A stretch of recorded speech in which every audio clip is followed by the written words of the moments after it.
task team with more than 146 illegal firearms seized at those crime scenes. This follows the death of a wanted kidnapping kingpin in both South Africa and in Mozambique. He goes by the nickname Dollar Man. He was shot and killed during a confrontation with police officers in Kempton Park last night. Following the shooting, officers rescued a kidnapped businessman from a shack in Alexandra, and the man has since been reunited with his family. The police's Atlenda Mate says the man was abducted outside his business premises in July. We know that he was a wanted suspect. He was on SARNIC, which is Mozambique's wanted persons database. He is a 40-year-old Mozambican national who was also in possession of a South African ID as well as a Mozambican ID. So he was wanted on a spate of kidnappings in Mozambique.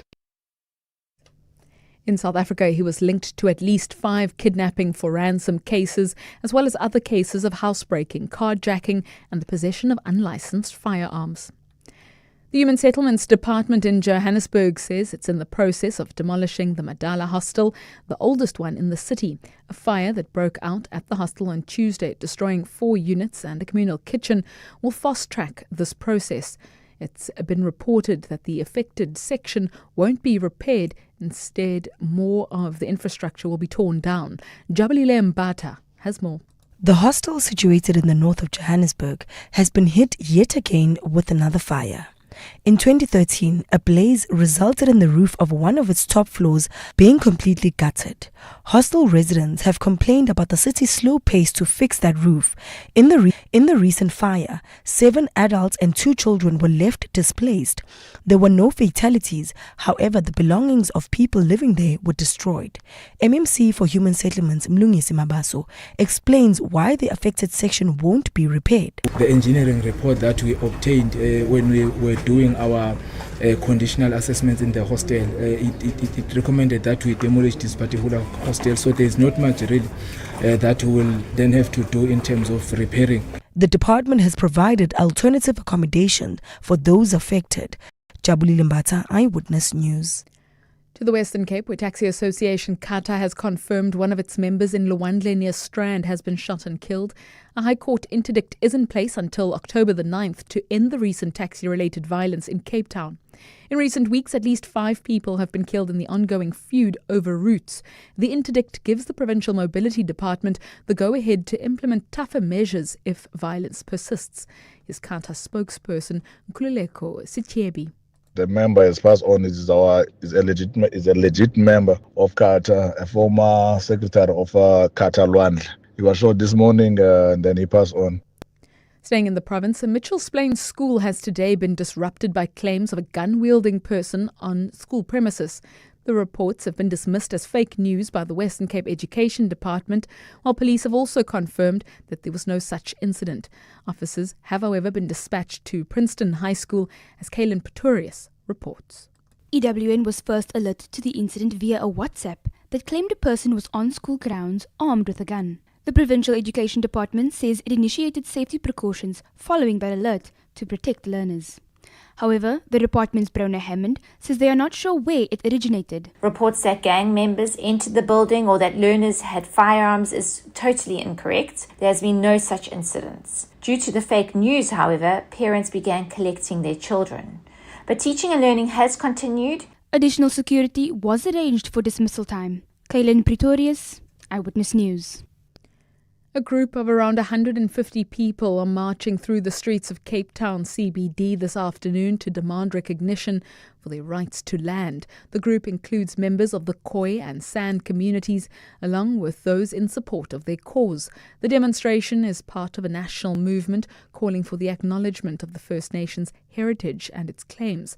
Morgan van der Rede has that story. The marching group made their way from Handover Street through the streets of Cape Town CBD and stopped at the gates of Parliament. Many are dressed in traditional Khoisan attire, blowing horns and burning dried herbs. Several police officers are on site, keeping an eye on the crowd. The group representing the Khoi and San communities say they believe they should govern themselves and have declared that no government has the power to deny their sovereignty. They will be handing over a memorandum of their declarations and demands to a government official. Morgan van der Rede, Eyewitness News, outside the gates of Parliament. This is what I want to bring to you. Moving to international news now, one of Australia's most decorated soldiers has lost his final legal bid against 3 national newspapers, which implicated him in war crimes while serving in Afghanistan.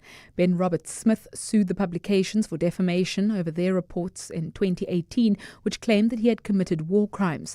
In 2023, a judge found that he was complicit in the murder of 4 unarmed civilians while deployed in Afghanistan.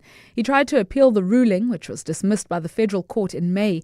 Robert Smith then tried to get a special leave application to challenge the previous finding, and that was rejected today. Taking a look at the markets now, gold is trading at $3,540, 1 cent an ounce. The rand 17.78 to the dollar, 23.90 to the pound, 20.71 to the euro, and Brent crude is trading at $67.02 a barrel. In the Irene area, there's still bumper traffic. This is on Nalmapius Drive, approaching Main Road. Also in Midrand, heading towards Centurion. Slow-moving traffic. N1 northbound between Allendale and New Road due to an earlier accident. And in the Devland area, traveling towards El Dorado Park, we still have slow-moving traffic. This is on the Golden Highway between the N1 and Union Avenue.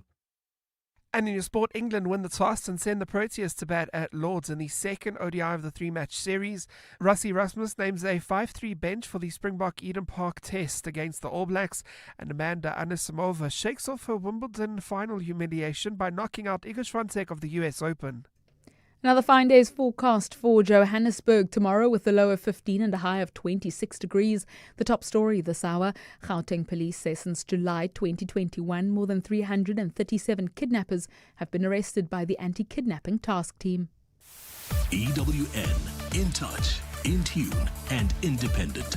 For the latest, visit ewn.co.za or download the EWN app.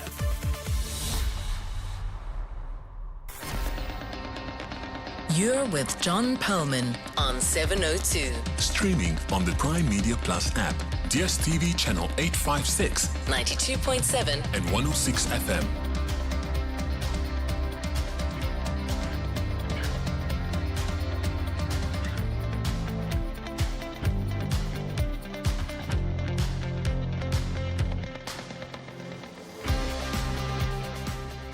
Very good afternoon, everyone. It's 8 minutes past 3 on Thursday, September the 4th. This is 702 Drive with me, John Perlman. Wherever you're listening to us in 702 land, welcome to the show. South Africa, it would seem, is facing a serious crisis when it comes to emergency medical services. Both ambulances and trained personnel in short supply. We'll talk about that after 5. My guest, the president of the South African Emergency Personnel's Union, Mpogeng, joining us at about 10 minutes past the hour. Some other stories we're covering. You can't quite say that the road to success in next year's local government elections is paved with by-election triumphs, but success in those polls do tell us something about the state of our party political struggles. And of course, if you keep winning by-elections, you do get some momentum. We had voting this week in the Eastern and Northern Cape, also in Limpopo. Wayne Sussman joining us shortly with numbers and his usual insights. Business leaders from around the world have delivered ideas for economic growth to the G20. One set of proposal deals with the financing of infrastructure. We'll talk about that with Standard Bank CEO Sim Shabalala, 20 past 5. And is there some relief in sight for people perhaps like you, who installed solar and found the tariffs and other costs they faced daunting in the extreme? There seems to be some good news out there, but let's make sure we get it right as we relay it to you. We'll do that at 10 to 5 in our weekly feature, Your House, Your Home. We've got all that and a whole lot more on 702 Drive, including breaking news from the roads in our regular traffic updates, and we'll bring you as well the latest from the markets. The JSE is sharply down again today after a modest rally yesterday. All-share weaker by around 745 points, driven southwards by a 3.1% fall in the resources index. Sibanye down by 4.7, Anglo Gold by 4.4, Implats weaker by 3.6%. Some interesting movers, though, on the upside, notably Telkom, which has gained nearly 12%. This on News Today, that talks with MTN about a possible takeover MTN taking over Telkom, that is, that these might resume again this year. Woolies is up by 3.8%. Aspen has recovered 2.75% after some heavy losses. Rand currently trading at 17.78 against the dollar. That's 15 cents weaker than this time yesterday. 20 Rand 68 cents will get you a euro. That's 5 cents more than you would have paid 24 hours ago. And a pound will cost you 23 Rand and 88 cents. That's a dip of 22 cents in the value of the Rand against sterling. The oil price, Brent crude down by 49 cents and currently trading at $66.95 a barrel. We'll have sport later with Anthony Teixeira, just to update you on that cricket match, second one-day international between South Africa and England at Lords. England won the toss, said, you guys go and bat. South Africa doing rather well, actually, under those circumstances. 71 without loss. Markram and Rickleton both on 34. More on that with Anthony at about 20-4. Natalie Malchas has the latest news headlines. She's back at 3:30, and Karabo Chale is keeping an eye on the roads. This is 702 Drive. We're live in the place where you live, and if it's happening in 702 land, you'll hear it here first. With your help, of course, contact us on 072 702 1702 or 011 883 0702. 702 Drive. It's 3:12. 702. Let's walk the talk.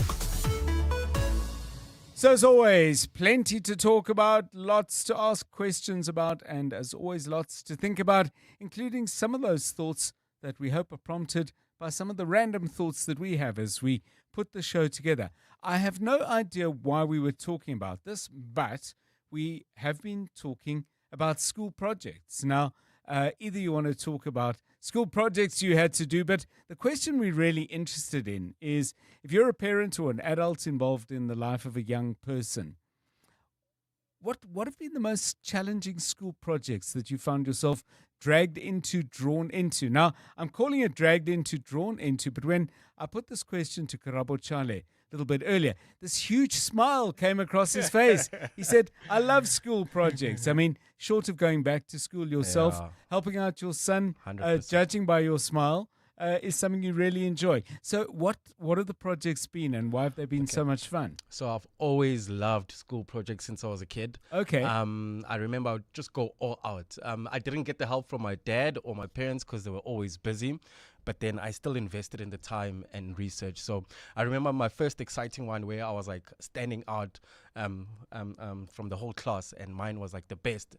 We had to do a natural disaster kind of setup. So I did a whole volcano thing with paper mache. Okay. So the volcano, and I put some chemicals so that there's this explosion. Yes. So I think it was soda, citrus soda, like all these scientific bicarbonate of soda and coloring, so it looked like nice big lava. And then to do the whole burning of things, the houses were made out of matchstick. So when the volcano went exploring and doing that, there was I lit one matchstick, and then the whole town kind of burnt up. It was all caught up in fire. So the whole result was the damaged and burnt volcano. I hope everyone was paying attention. Yeah, because if the teacher said, sorry, I just stepped out for a minute. That's incredible. I made sure. How long did it take you? It took me about 2 weeks because you have to prepare the paper mache. Yes. And then let it dry and all those stuff. And just the intricate part was making the houses with stick matches. Because you have to stick each matchstick together with super glue, so you'll have super glue sticking in your fingers and stuff like that. But coming now currently to my son, last year he had to do a mini kind of garden, so with all what's in the garden, the insects that are in there, how your garden will look. So we had this huge big tree in the center, also made out of paper mache. So he enjoyed playing with the paper mache because he's never seen paper mache. Now every time when there's a school project, he wants to do it with paper mache. But I'm like, yes, it won't work like that. But so yeah, the garden was also one of the best, I must say, because the teacher even approached me and was like, I didn't even think of that. I'm writing a thesis, and I think I'm gonna put paper mache into how kids can educate themselves and actually create things out of what is this, newspaper and yeah, it's easy to make, so you don't have to go buy Yes. clay and stuff like that. And kids love playing with paper mache. So I see a side hustle here, like projects are us, parents who are too busy. Or if some kid was unfortunate enough to have me as dad, I was useless at projects at school. I left them to the last minute, and then I sort of go. I remember my older brother helped me once. I was really bad. But Super Dad here is, never mind super glue, is potentially available for hire. Fabulous. 100%, please. How about you, Jonathan Fairbairn? Good afternoon. Projects either that you've helped with or delivered yourself? Yes, I mean, I was thinking back to primary school days, and there are only two things that come to mind. So there was no volcanoes or anything like that. Yes. Unfortunately, I would have loved to have played with paper mache and explosions like you did. But there were two things I remember. For one project, we had to make a music video. And wow, that's fun. Yeah, which was really fun. And the song that stands out was the song What If God Was One of Us? Remember that song? What if God was one of us? Yeah. And it was really good. I mean, it was just myself and three other girls in the class that I had to partner up with. And luckily, the one girl's parents had a home video camera. Oh, nice. So we played around with this, and I was God. And the music video actually turned out very, very good at the end of the day. I don't know who's got it. If Michelle Theron or Tammy Plaskett are listening, I'd love to see the video now. And then the other thing was my mom had to make a costume for a school play. Okay. A squirrel. I was a squirrel, a very, very major lead part, the squirrel. And she made this costume out of stockings and wire. I mean, I must have looked like a really bad squirrel, but a squirrel nonetheless. At the end of the day, so I don't know if she had too much fun making it, but the squirrel at the end of the day was what was the play called? I cannot remember what the play. All I remember was I was the squirrel. So Tanya, Michelle, would they know about that? I mean, no, they wouldn't know. If you have them on speed dial, there's a lot to solve. Where is the If God Was One of Us video, and what was the squirrel play called? Joan Osborne is the song, by the way. It's gorgeous. Yeah. So have a listen to that. Okay, so I bet you got some good stories, school projects you had to do, school projects you as an older person are helping younger people with. Give us a call on 011 883 0702 and 072 702 1702. Still to come on 702 Drive. Of course, we'll keep you up with that cricket international between South Africa and England. Not such good news. I told you we were 70 odd for nothing. Suddenly we've lost a wicket. Ryan Rickleton, the wicket to fall. Aiden Markram is still there. And Temba Bavuma has just joined him. 19 minutes past 3. Aubrey Masango. Weekday evenings, 8 to midnight. An 81-year-old doctor from Free State has admitted to putting a man in a shallow grave who were coming to, according to him, attack his farm. He claims that he buried that man because that man's body would have been eaten by the jackal. Not too long ago, we were dealing with a story of a farmer and his accomplices killing 2 black women and feeding them to the pigs. Things have been happening in the farm. And I hope that people like Donald Trump and his friends here in South Africa are watching these stories unfold.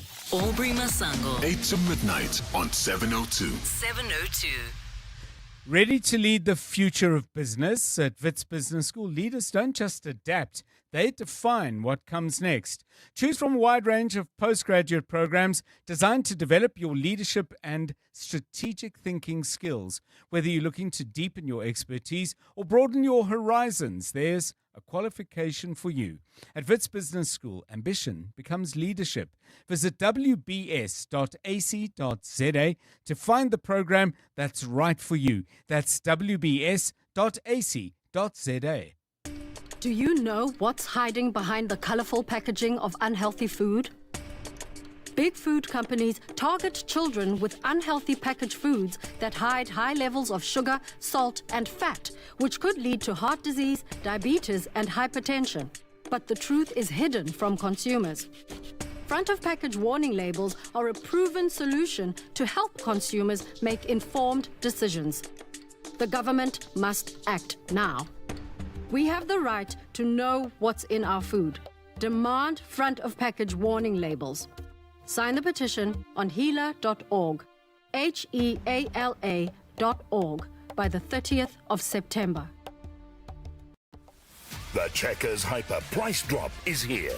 Save up to 40% on deals like Escort Bacon 200 grams any 4 for 99 Rand, save 20 Rand. Paramedic or Bonita's salted butter 500 grams any 3 for 199 Rand, save 71 Rand. And a Morphe Richards digital air fryer 7.2 litre for only 999 Rand, save 300 Rand. Deals valid until this Sunday, only at Checkers Hyper. The Money Show. Weekday evenings at 6. You were able to increase the transactions through your tills by around 4%. Where's that growth coming from? We've been very well priced this year. We've focused on our key competencies, our key products like cement, and that attracted customers to our stores. So we saw a nice uptick in the number of customers coming through the doors. Werner Diachat, CEO at Cash Build Limited. The Money Show on 702. Let's walk the talk. The Money Show, Stephen Curtis, is brought to you by APSA CIB, proud sponsor of the SARA Rail Conference 2025. Your story matters. APSA is a registered FSP. You're with John Perlman on 702. Let's walk the talk. 702 Drive, it's good to have you with us on the show. Coming up on the program, we're going to be talking a little bit later to Advocate Stephanie Fick. She's Executive Director of Accountability at Outer. Some relief for homeowners who've put in rooftop solar. It hasn't gone as smoothly as many people hoped or expected when they made that investment, but some good and promising signs. More on that at 10 to 5. Let's get the latest traffic. Drive home with John Perlman on 702. Let's walk the talk. Karabo Chale, very good afternoon to you. What's it like? Well, in Germiston, we have that stationary truck that's on the N12 eastbound before the Croft Road off-ramp, slowing down traffic. Also, if you are heading towards Germiston in the Bedford View area, there's slow-moving traffic on the N3 southbound. This is between the Gilulis interchange and Van Buren. Also, in the Midrand area, we still have bumper-to-bumper traffic. N1 northbound between Allendale Road and New Road. This is due to an earlier accident. And in the Devland area, roadworks causing delays heading towards Eldorado Park. That's the Golden Highway between the N1 and Union Avenue. If you come across any other traffic issues, please WhatsApp us on 072 702 1702. John Perlman on 702. 3 to 6 p.m.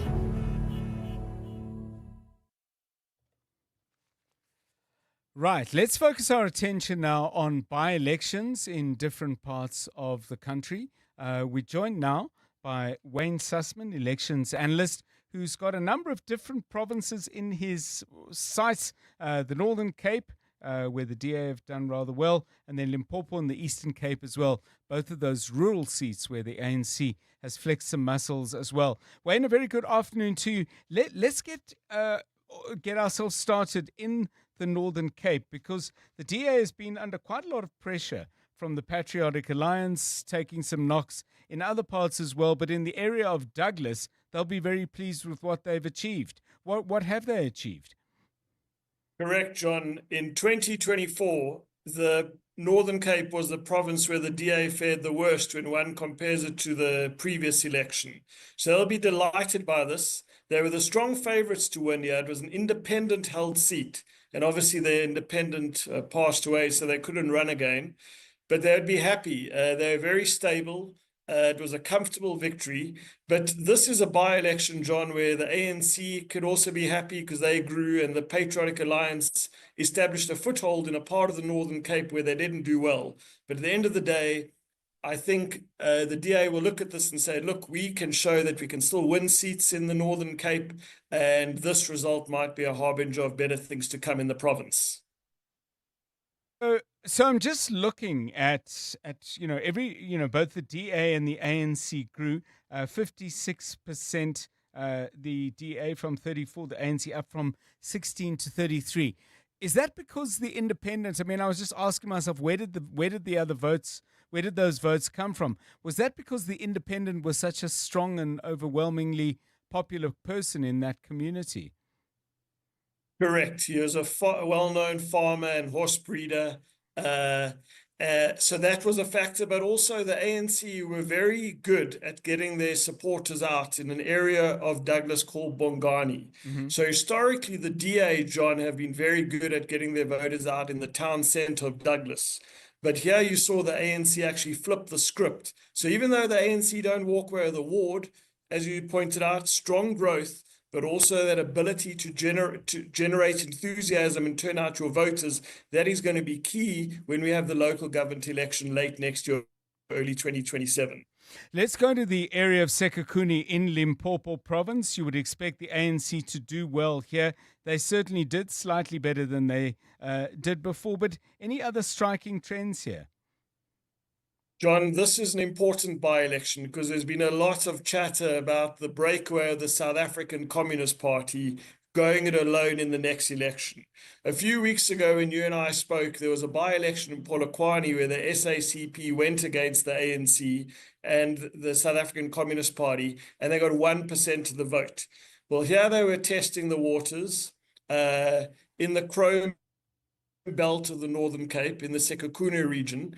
And again, the South African Communist Party could only get 1%. They didn't even finish in third place. They finished in fourth place. So the ANC will celebrate their growth, that they almost breached that 80% mark. But the ANC also showcased yesterday in the Sekhukhune by-election that the South African Communist Party are not really going to affect them if they go it alone, if they can only get 1%. And now we're seeing a small trend emerging. The SACP, 2 by-elections and 1% each time. If I'm the South African Communist Party, I'm going to think very carefully where I decide to contest a by-election if I'm going to do it before the local government elections. Yeah, and because this is a mining area, obviously there'd be some organized workers. I see, by the way, that a party called the Bolsheviks also got 1%. I don't know their history, but I suppose you could put that with the Communist Party and you might get 2. But either way, they're not exactly knocking doors down in that part of the world. Now, finally, to the Kakadu district municipality. Some people would know the area of Lady Freer. The ANC just beefing up a majority that they already held, suggesting, Wayne, and here's a broader question, you may want to delve into the specifics of that by-election, that predictions of the ANC's demise may be overstated, but they do seem to me to be doing better in rural areas where we expect them to do well, but maybe not so well in urban areas, putting perhaps their influence in metros at risk. If you were to sum up, what we've seen so far, is that a fair conclusion to reach, or is it too early? Correct, John, and particularly in provinces like the Eastern Cape and Limpopo province. The ANC support in rural areas is totally rock solid, and the by-elections yesterday continue to support that trend, continue to show that these parts of the country, and these are not areas where there's an insignificant amount of voters. Just to remind the listeners that the Eastern Cape is the 4th most populous province in the country, Limpopo the 5th most populous province in the country. So those who choose to write the ANC off should do so at their peril when they are getting close to 80%, exhibiting growth in a Limpopo by-election and getting over 90%, admittedly in a very reduced field, in the small town of Kakadu in the Emalasheni municipality. So, John, and that's why it's important, and I always am grateful that you invite me on, because we've seen this pattern in Limpopo. It continued yesterday. We've seen this pattern in the Eastern Cape, and it certainly continued yesterday. Thanks very much, Wayne Sussman, with the very latest on the by-elections that have been held. We'll have another round next week, by the way, on the 10th of September. ANC defending seats in Soweto, in Bela Bela, in Limpopo, in Bothaville in the Free State, and in Kokama in the Eastern Cape. So a mix of small town, rural, and then an urban seat as well. Anybody, by the way, who lives in a town that I call small that you regard as big, I do not mean any offense. I'm just trying to give you some sort of idea of what we'll be covering. But yeah, seats in Soweto, in Johannesburg, that will be very, very interesting indeed. Wayne back with us, I'm sure, at the same time next week. It's 3:30. time to catch up with the very latest eyewitness news. This Eyewitness News Bulletin is brought to you by Lotto Land. Lotto Land changes lives. Natalie Malchus with the details. Good afternoon. Thanks, John. Good afternoon. We start in the Western Cape, where SAPS has recorded 63 child murders across the province since April. The highest number of these incidents occurred in known gang-affiliated areas, including Kraaifontein, Philippi East and Delft. Cape Town has been marred by a surge in deadly gang violence in recent weeks, with several children shot and killed or wounded in the communities of Bonteheuwel, Handover Park and Kraaifontein. In the latest incident in Atlantis yesterday, a 4-year-old girl was struck by a gangster's stray bullet and was rushed to a nearby hospital. The director of child rights organisation Molo Shongololo, Patrick Solomons. It is quite shocking statistics that we have. Our children live in a state of warfare. Children from Atlantis right across to Manenberg, Lavender, Grassy Park, stretching over to Delft, Mitchell's Plain, Khayelitsha, are all at risk. At the same time, Taxi Association Kata has described the murder of one of its members from Lwandle near Strand as a big loss. The man was shot multiple times while in his car earlier today. 5 people were killed and 9 others wounded in taxi-related violence in Philippi, Khayelitsha and Makassar in the last 2 weeks. A feud between Kata and Codeta over a route to Somerset West is believed to be behind these attacks. Gauteng Premier Panyaza Lesufi has made a promise that the provincial government will hire and train artisans that stand on the side of the road looking for jobs. At a media briefing this week, Lesufi announced the reloaded version of this program that seeks to recruit unemployed youth and train them in skills including plumbing, painting and bricklaying. Recruits from the program will then be hired to work on the many unfinished infrastructure projects across Gauteng. These are the people that are sitting in the sun. They've been there looking for a job. No one was listening to them. I'm going to recruit them to come and build the capacity of the state. Unfortunately, they have to be South Africans. This is the recruitment that I'm going. Anyone that you see on the corner of your street in the morning with a boat, I'm a bricklayer, I'm a something. I'm going on a recruitment in a bus. I'm taking them, all of them. Gun-Free South Africa has raised its concern following a bizarre situation in the Cape Town CBD that involved a naked man firing several gunshots from a police firearm.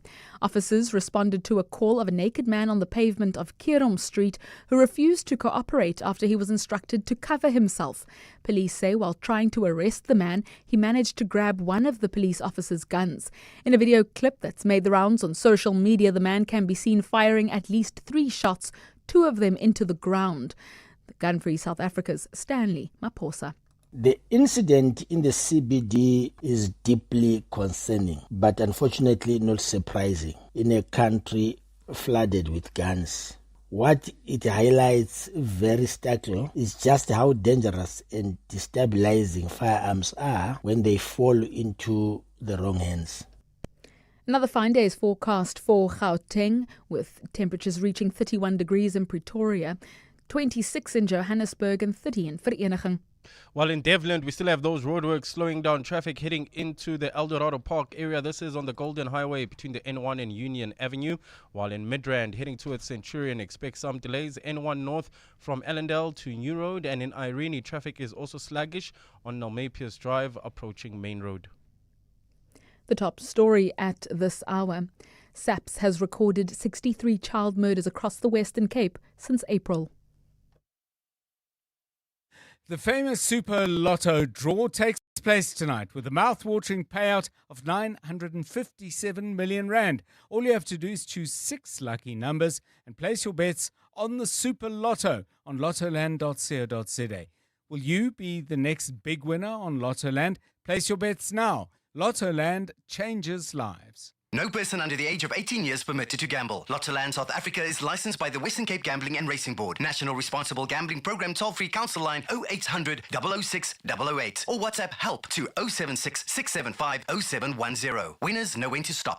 The Midday Report. Weekdays 12 to 1. Chris Vick asked, 5 years from now when they ask you about CD, what would you say? What have you learned from her?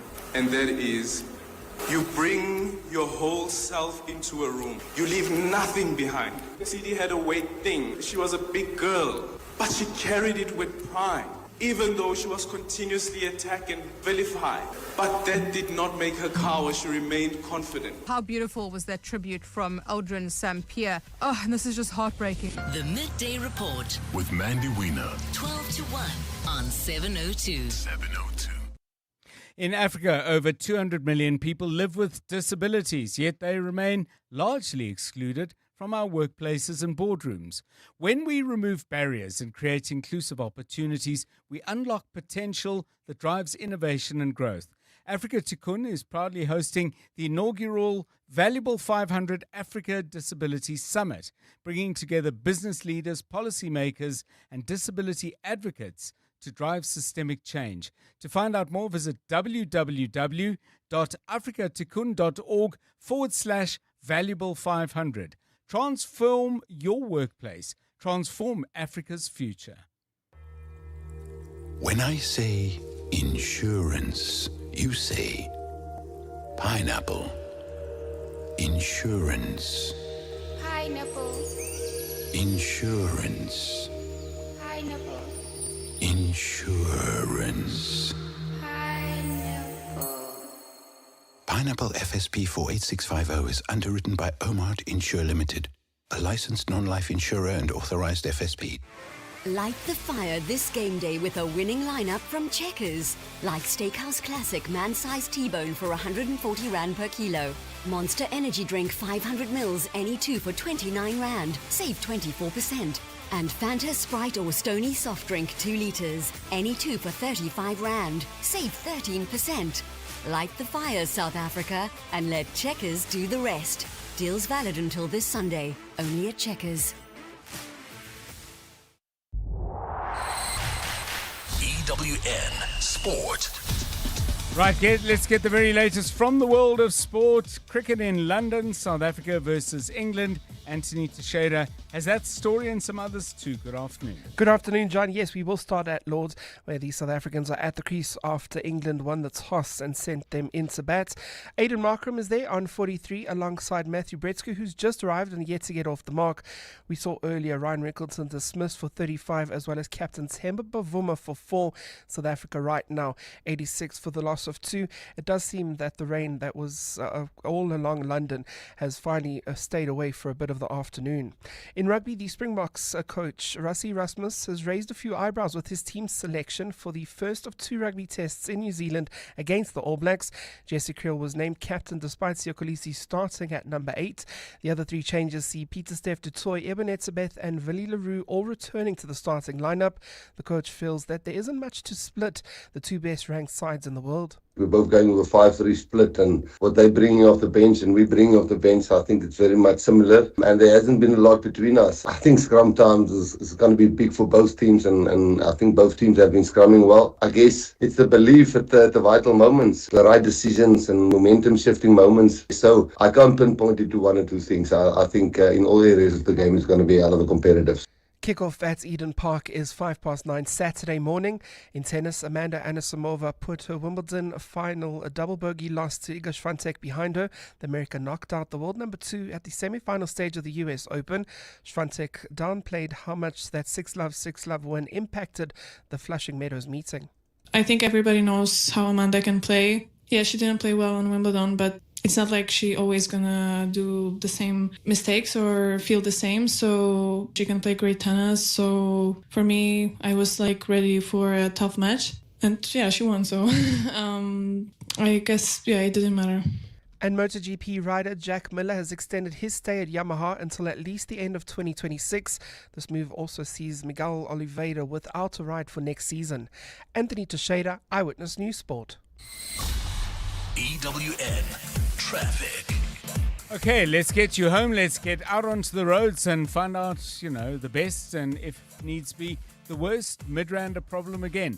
Karabo Chale, hi. Yes, John. I have to say, traffic not looking too bad this afternoon at this stage. Hopefully, it stays that way. Like you said, in Midrand, though, there's delays. This is on the N1 northbound between the Butlu interchange and New Road. Also, traffic still sluggish in the Devland area heading towards El Dorado Park. That's due to roadworks on the Golden Highway between the N1 and Union Avenue. Irene, traffic remains slow. This is on the Mapius Drive approaching Main Road. Also look out for those faulty traffic lights still Edenville, Modderfontein Road and Van Riebeck, as well as in Rand Park Ridge at Bayers Nodi and the N1 North. If you come across any other traffic issues, please WhatsApp us on 072 702 1702. There's more EWN on air, online, and on the EWN app. John is on X. At John Perlman.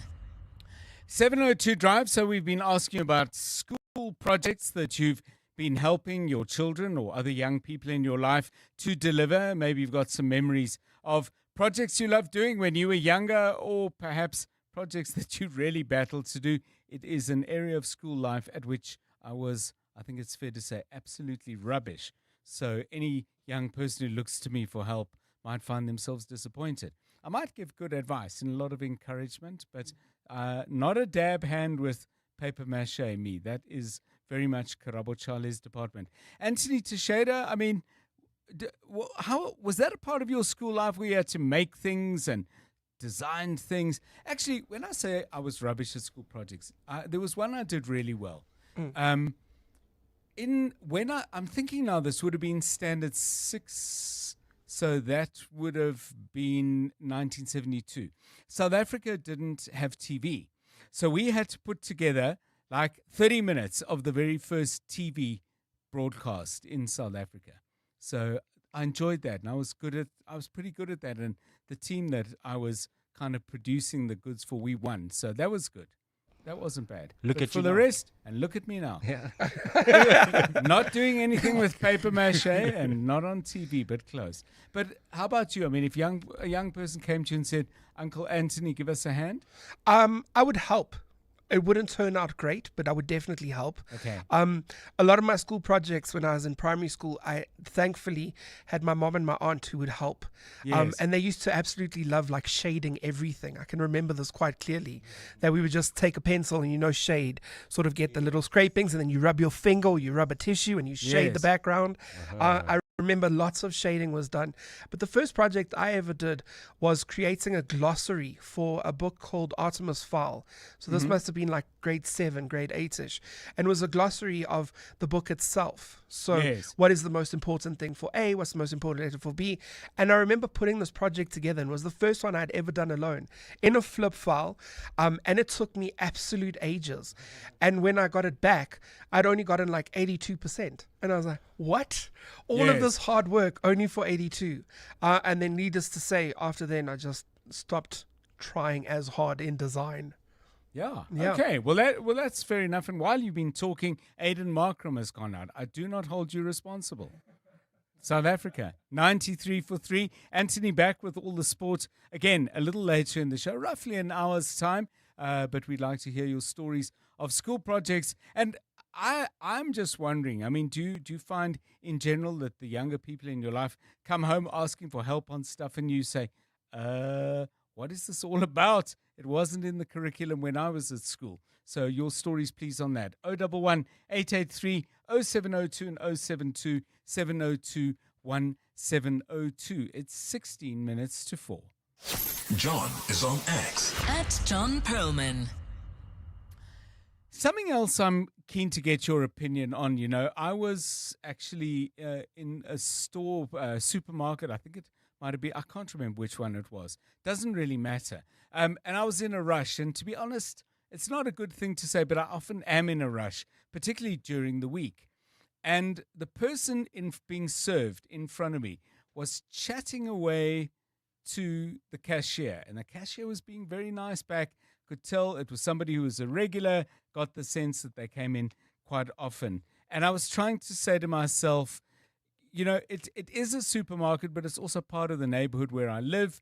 And if these relationships are forming and taking shape, well, maybe there's something good about that. But I want to ask you this. If you had to choose in your supermarket or places, let's stick to supermarkets because queues tend to be longer there and trolleys tend to be much more full than they might be in a place where you're just buying a single item or two. So in a supermarket, do you prefer service to be friendly or fast? Now, you may well say, I'd like it to be both, but you've got to pick. Pick one. Which for you is more important? Do you like the chat? Do you like the fact that chats are going on around you and it feels like a neighborhood thing going on? Or do you just want people to do it and do it as fast as they can? Call me on that on 011 883 0702 and 072 702 1702. It's 14 to 4. Drive Home with John Perlman on 702. Let's walk the talk. Now, as you know, South Africa is hosting the G20, and as you probably or perhaps know, the G20 is made up of different components. There's a media forum, there's a group that looks at issues around the environment, and there is a B20. It's the shorthand for what is called the Business 20. And that group has handed over its key recommendations to government ahead of the G20 summit in November. There are 30 recommendations coming out of 8 task teams that are expected to form part of the final meeting that will eventually see South Africa hand over the G20 presidency to the United States.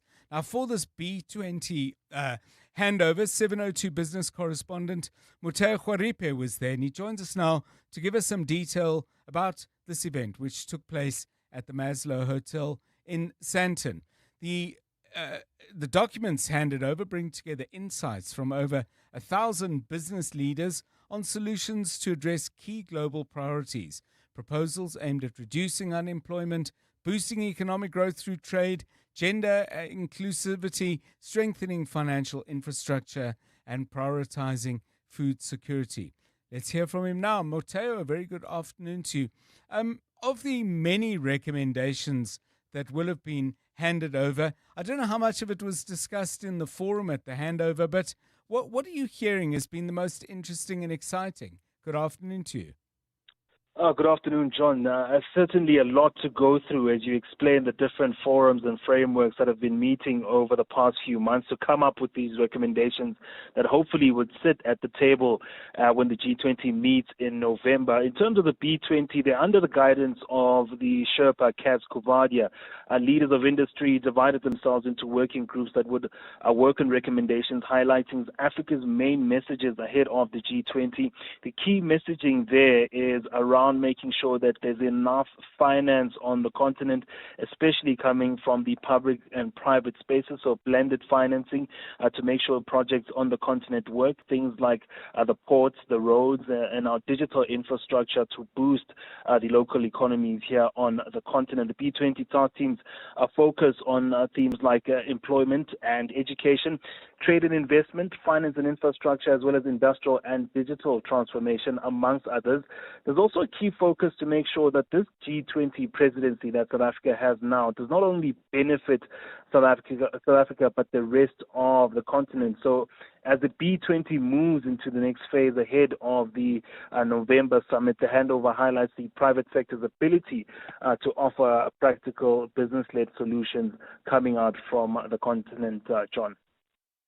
So, Mutea, in terms of detail, I mean, are they making specific proposals like saying we need to change this or introduce that? Or are they looking to change the nature of the conversation around these key issues? I ask this because presumably in 1, 2, maybe 3 years' time, people are going to say, well, there were all these proposals, what happened to them?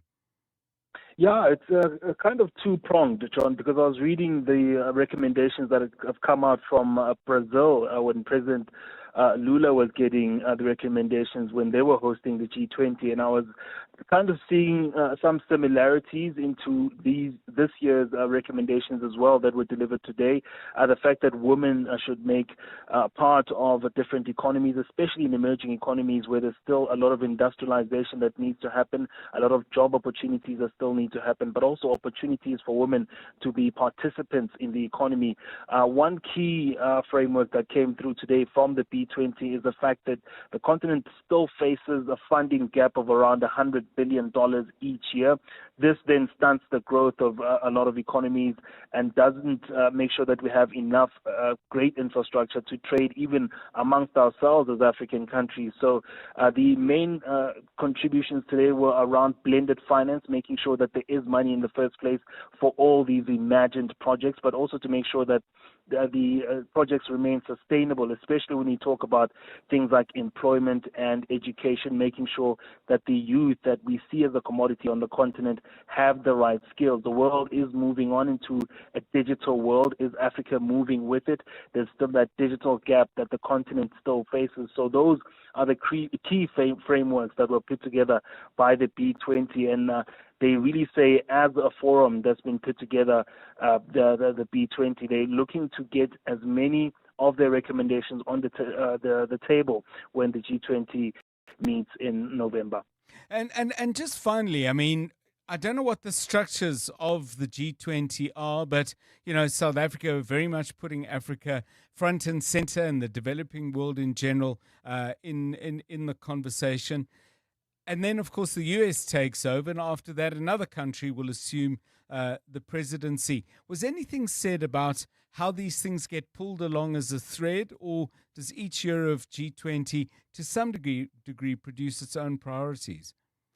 Yeah, it's very easy for the recommendations to get lost along the way, but the B20 Sherpa, Kaz Kuvadia, is saying the business community this time around will not only leave it at recommendations, but also lobby other international partners to make sure that these frameworks make it to policy levels where they're drawn into lawmakers' documents, and to make sure that they are long-lasting, long after South Africa has handed over the G20 presidency to the U.S. Kuvadia saying that the Business 20 wants the commitments to blended finance seen on documents well over the years as South Africa hosts this particular G20 presidency. But it does happen in a context where there are hairy issues of strained SA-US relations, but the B20 saying they were very happy to work with other businesses and other lawmakers from the U.S. during this process of bringing together these recommendations. So they're saying they're not going to leave it to just the November meeting, but post that they want to see a lot of delivery, especially around the African Continental Free Trade Area, and making sure that Africa walks away from this particular presidency in a better state, especially making sure that those policies and also most key, the financing lands on the continent and changes things when it comes to energy, infrastructure, and also the economies here on the continent. Thanks very much, Muteo Juaripe, with some background on the handover from the B20 to International Relations Minister, DIRCO Minister Ronald Lamola today. We'll go into detail on some of those suggestions a little bit later in the show, 20 minutes past 5. More or less, we'll be chatting to CEO of Standard Bank, Sim Shabalala, who is head of the Infrastructure and Finance Task Force. We chatted to him earlier. He had some very interesting things to say. I'm looking forward to sharing that with you. 7 minutes to 4. 702 Afternoons. With Relebohile Maboja, 1 to 3 p.m. What advice would you give to everyone listening who is in the midst of the most difficult part of their midlife experience, or a crisis as it's been referred to before, that is feeling stuck and does not see a way out? I would say it's about renewal. It's this renewal of your thoughts around this. It's the point where you stop living by that default and start living by your design. And I know it's a very hard space to be in if you're really sitting in isolation as well. But in an isolation, that's your invitation, as lots of us really don't get. Seluchani Reddy, the author of Midlife in Blossom. 702 Afternoons. With Relebohile Maboja. Let's walk the talk. 1 year ago, a new name hit South African roads, Jator. 12 months later, we're one of SA's fastest growing brands, and it's just the beginning. This September, we invite you to celebrate with us. Buy a Jator at your nearest dealership and receive mystery gifts, from phones and tablets to watches, earbuds, and exclusive Jator apparel. Test drive a Jator today and discover why South Africa has fallen in love with Jator. Jator, Drive your future. Are you looking for the best savings on spectacles? At Specsavers, enjoy 1,500 Rand off when you get tested at South Africa's trusted and most established optical group. Get 1,500 Rand off all frames in store, or use your 1,500 Rand off on our leading lens enhancements, such as drive light lenses that reduce artificial glare whilst driving. Book online or call your nearest store today. Affordable eye care, Specsavers. T's and C's apply. You're with John Perlman on 702. Let's walk the talk. 702 Drive. There's a lot going on at the moment. We're going to be talking extensively about some of the big issues that sort of certainly come across my desk today. Very, very important piece, I thought, on Daily Maverick today. Yashil Panchia has written a quite startling overview of what's going on in South Africa's emergency medical services. There's an interactive map there that shows the extent to which each province has a shortage of ambulances. We'll be talking about that when we speak to Mpo Mpocheng, who is president of the South African Emergency Personnel Union. And then the final reports of the commission looking into that Usindiso fire 2 years ago, just over 2 years ago. An absolute tragedy, 77 people dead, another 88 injured. We'll look at some of the recommendations and the findings. My guest for that, Lauren Royston, who is Director of Research and Advocacy at the organization SERI, the Socio-Economic Rights Institute. And then later in the show, Panyaza Lesufi, Premier of Gauteng, joins us. He engaged with the media and through us, with all of you on a lot of different issues. But the one we really want to focus on is what he says needs to be done in regard to informal settlements. And there are going to be quite a lot of things done, he says, to break up informal settlements where people are abusing rights, where crime is taking place, and so on. So I'm looking forward to chatting to him about that. That's coming up at about 10 minutes past 5. I asked you some questions earlier, and I'm getting some interesting answers. I did ask you if in supermarkets you prefer to be served quickly, or maybe you like it to be friendly and enjoy a chat, prompted, as I mentioned earlier, by my experience in a supermarket. I was really in a rush and keen to get out of there, but there was quite a long chat going on ahead of me, and I tried to not be a sort of a misery about it and say, well, you know, this is a good thing. Neighborhood supermarket and all that. Anyway, Mimi is very clear about her preferences and says, I prefer a fast service at supermarket checkout tills. I often think the services sector in South Africa could be improved generally. We also asked about school projects that you get involved in, where you are involved in helping a young person in your life. Madeline, this is fascinating, says, we made a family tree using tree bark, leaves and sand before switching to homeschooling. Homeschooling everything. In homeschooling, everything becomes a project. We studied the eye by using a pig's eye. We learned about the core of the earth. To do that, you bake a cake with different layers. You can get in touch with us on any of these issues, or indeed on anything we haven't raised yet, on 072 702 1702 and 011 883 0702. Hi, John. I am not good working with hands at all, totally. My daughter was asked to do a project in grade 8. I can't remember if it was a house or a tower.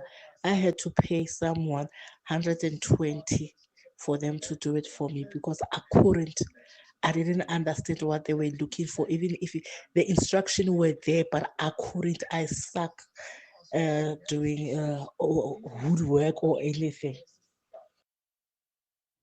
It's an interesting thought that's being raised there. And maybe a subsidiary question is, how much should one get involved in a young person's homework? Because obviously you don't want them to flounder or to feel like they're in trouble or that they're inept. But is there a way of doing it that, you know, enables them to come out with a great project and feel that they've met the demands that were put forward to them by their teacher?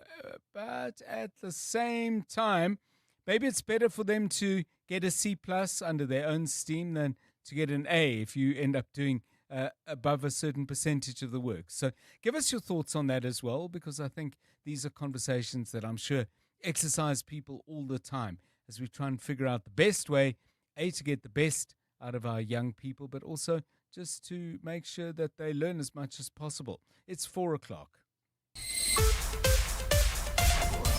This is EWN.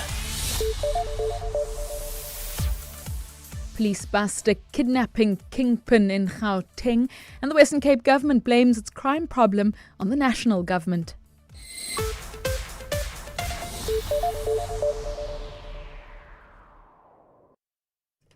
Good afternoon, I'm Natalie Malchas. Gauteng police say since July 2021, more than 337 kidnappers have been arrested by their anti-kidnapping task team, with more than 146 illegal firearms seized at those crime scenes. This follows the death of a wanted kidnapping kingpin in both South Africa and Mozambique, who goes by the nickname Dollar Man. He was shot and killed in a confrontation with police officers in Kempton Park last night. Following the shooting, officers rescued a kidnapped businessman from a shack in Alexandra.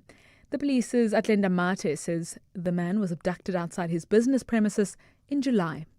We know that he was a wanted suspect. He was on SARNIC, which is Mozambique's wanted persons database.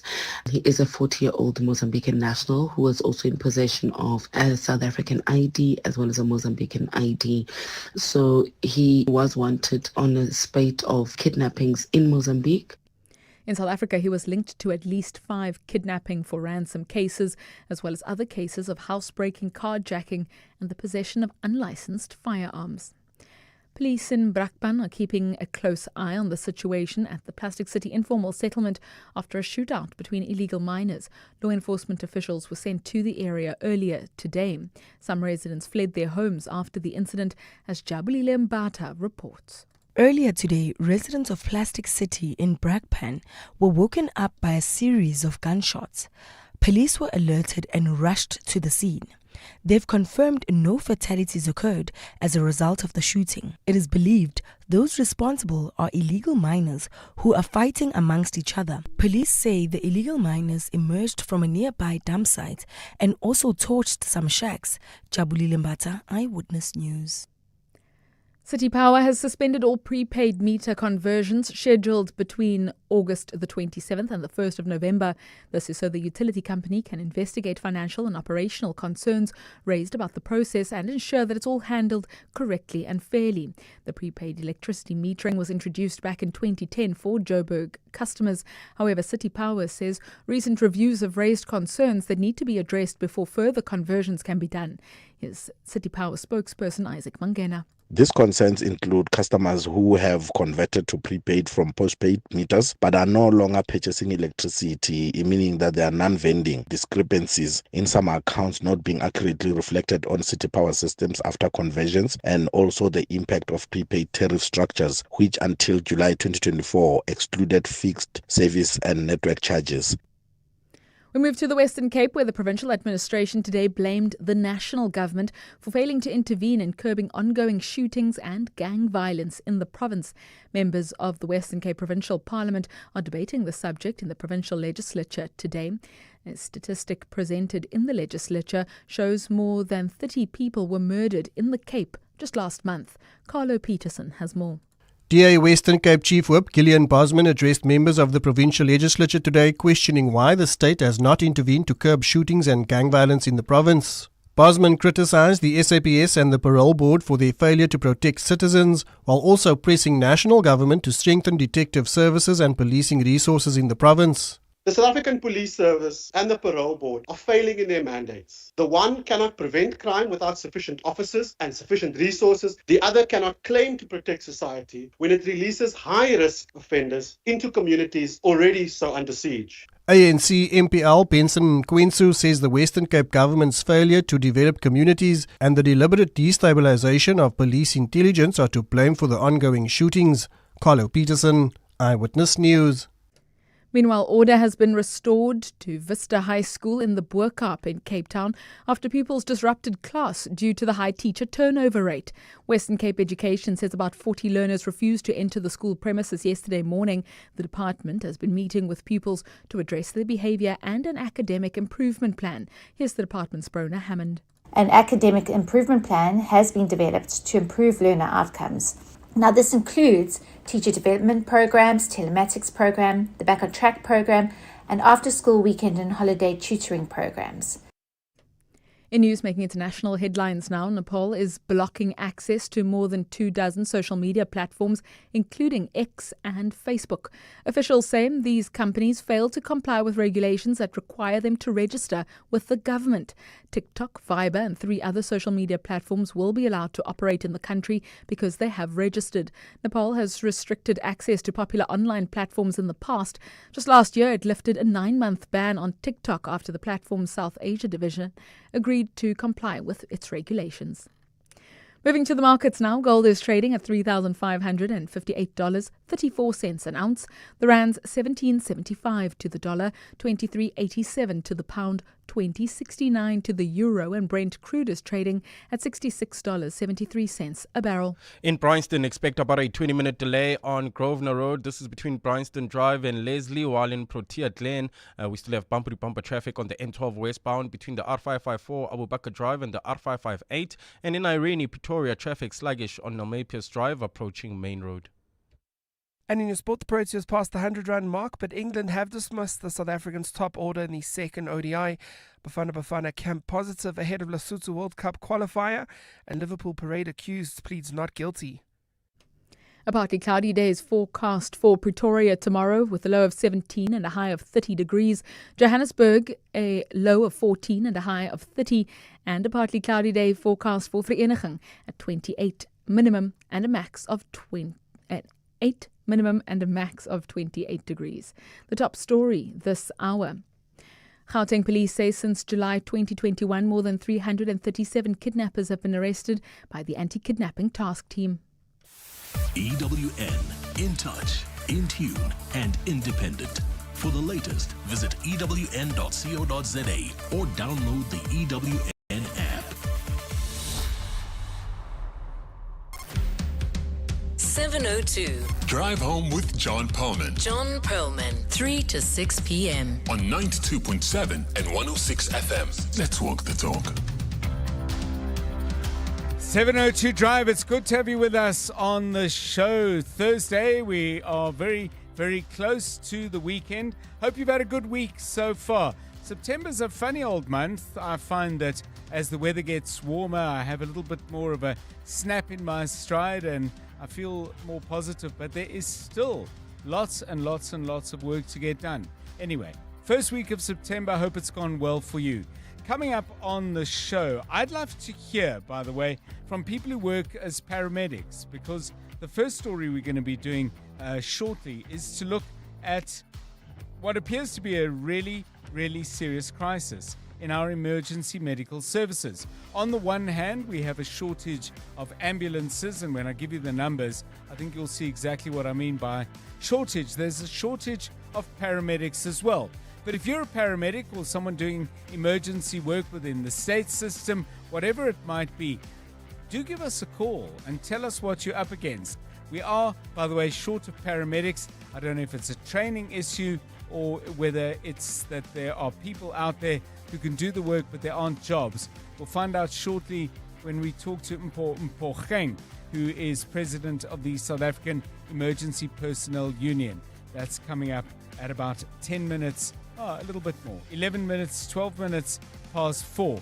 We're also going to be looking at the findings and recommendations of the Commission of Inquiry that looked into the Usindisol fire. 77 people killed in August 2 years ago. Lauren Royston from the organization SIRI has been taking a closer look at what's come out of that commission. All that and more on 702 Drive. It's 9 minutes past 4. EWN Traffic. Okay, well, let's make sure that if you're driving home, you are taking the best possible route, planning your way around any snags there might be. This Eyewitness News traffic with Plumlink. your local plumbing store. Visit plumlink.co.za to find your nearest store. Karabo Chale joining us now with the very latest. Bryanston again, traffic lights again.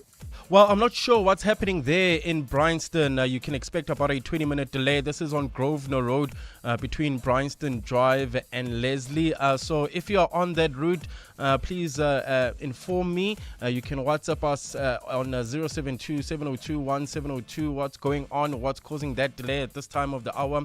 Very unusual.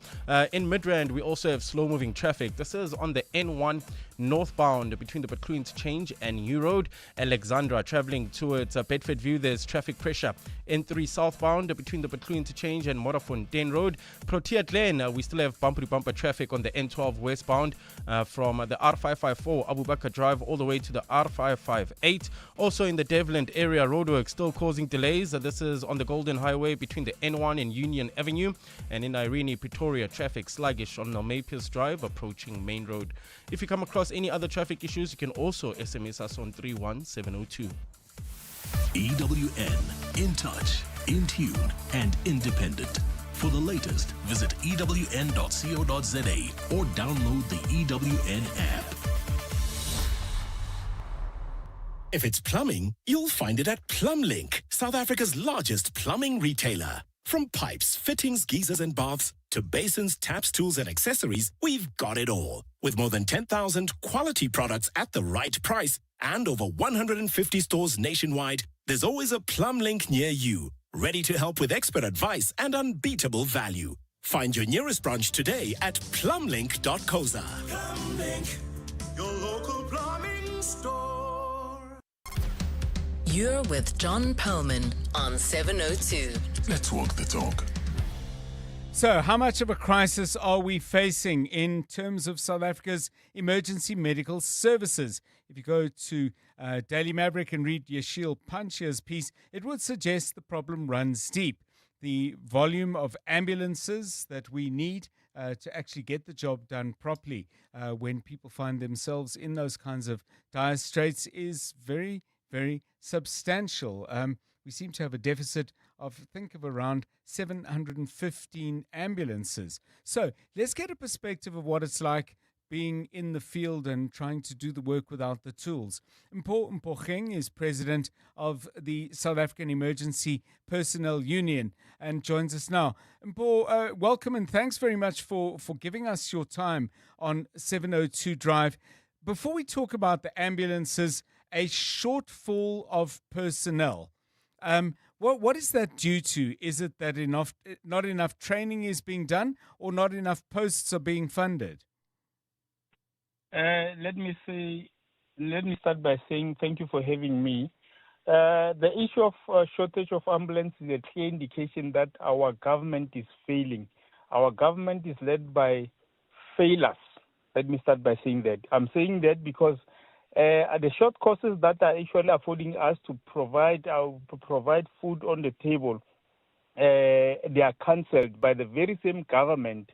And they've introduced new courses that requires maths and science. And we've been telling them for some time that this maths and science is not going to assist because you are not actually recognizing the prior learning. Because most of our people are having short courses and they are assisting. So now, if you cancel and you want all of us to go to the universities, it's quite practically impossible for us to go to the universities precisely because some of us, because of these socio-economical factors, we find ourselves doing the very same short courses and assisting our destitute communities. So now, as we speak, the courses that they've introduced, they require maths and science and swimming. And I'm not trying to be racist, but 98% of us as black people, we can't swim. So that on its own is indication that we are not going to access or get that thing, that course. Secondly, I must also indicate that the very same colleges that we're having in various provinces, they are closed because they are not accredited. And we have that target which was given to us by the government that we must say in 2020 38, we must actually have the national diploma in this emergency. So you can easily see that thing is not going to be achieved precisely because there's no one who's going to get that precisely because the colleges that are actually rendering the very same services are closed as we speak. So yeah. No, I just wanted to ask you. I mean, you were talking about the new requirements, training requirements that you say are just wholly impractical in terms of whether people can afford to take up so much time. But I want to ask you this: in terms of the number of posts that are actually funded, is there a shortfall there as well? I mean, there might be people out there who are trained. But there are no jobs for them. No. That is not the case in our EMS services. Why I'm saying that is because right now, as we speak, we're having people who are actually qualifying to get posts or to fill those posts. But because of the moratorium, which was promulgated by the very same government, that they don't have to replace anybody if it happens that you go for a pension or the death or something. So the people are there. Unfortunately, they cannot do that. I'll tell you why. Now our government, like in Gauteng specifically, Gauteng is operating with 96% of internship. They are operating with those people precisely because they don't want to appoint people. And it's a serious exploitation, and people are very quiet about it, and we are the only one who are making noise about it to say Panyaza is actually failing Gauteng, is exploiting our people because of political achievements. Because those people are not actually governed by any labor laws.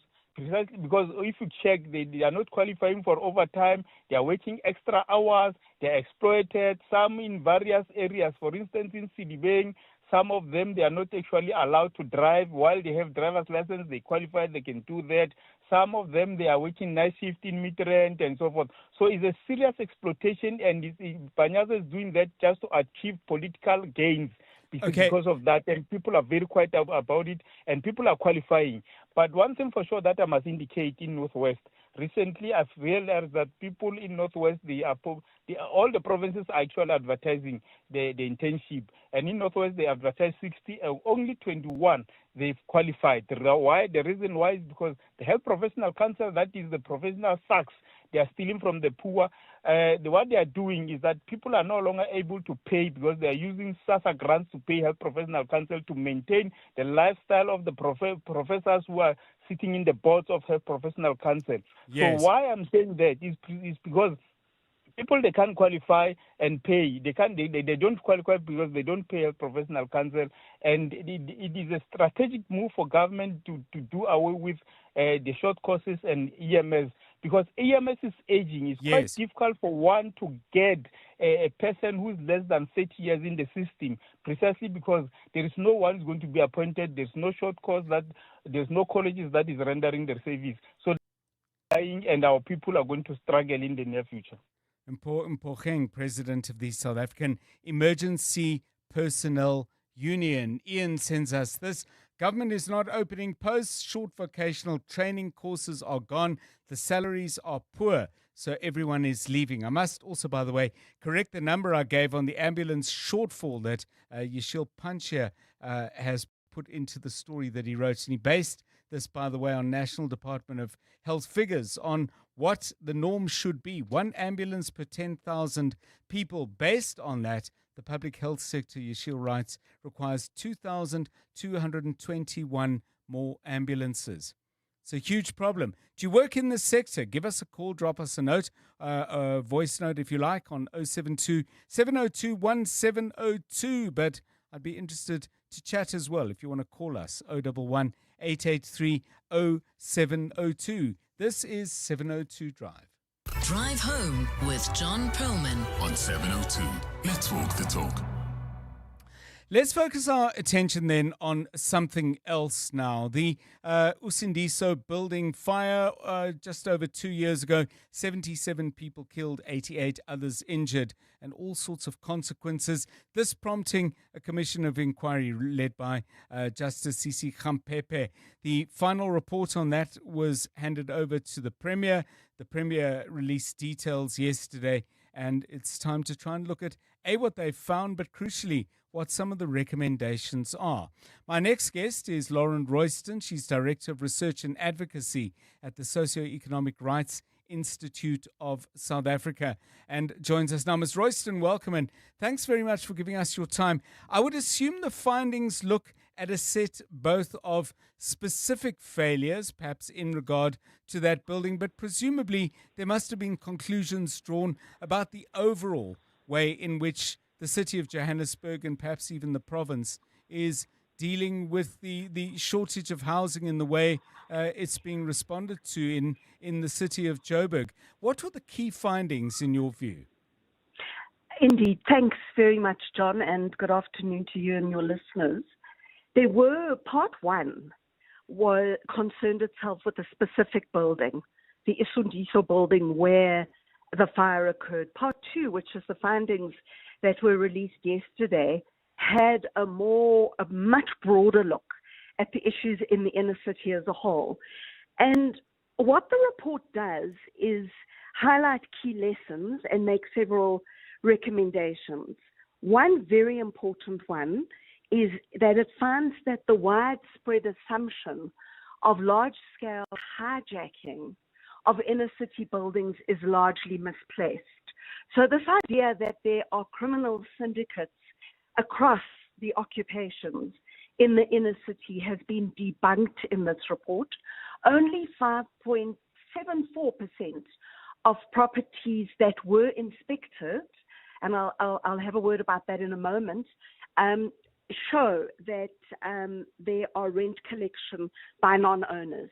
So this is a very significant finding because the perception in the public, in the media, and in the city and politically is that people have hijacked these buildings. This is simply not the case. Instead, what the Commission finds is that poverty and the shortage of affordable housing are the key drivers, leading people to live in these very unsafe conditions.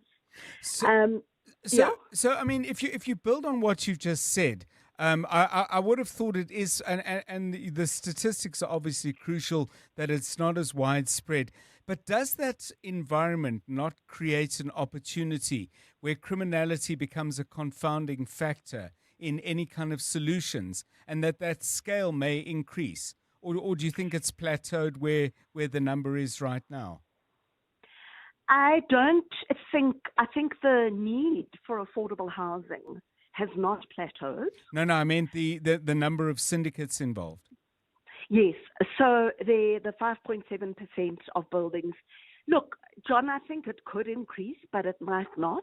In those buildings where there's a strong committee that organizes residents and takes responsibility for repair and maintenance. Yes. For example, residents, occupiers are unlikely to accept an external authority which imposes extortionate sometimes, but certainly imposes rental requirements on them. And there are cases where people have said no, yes, we're not willing.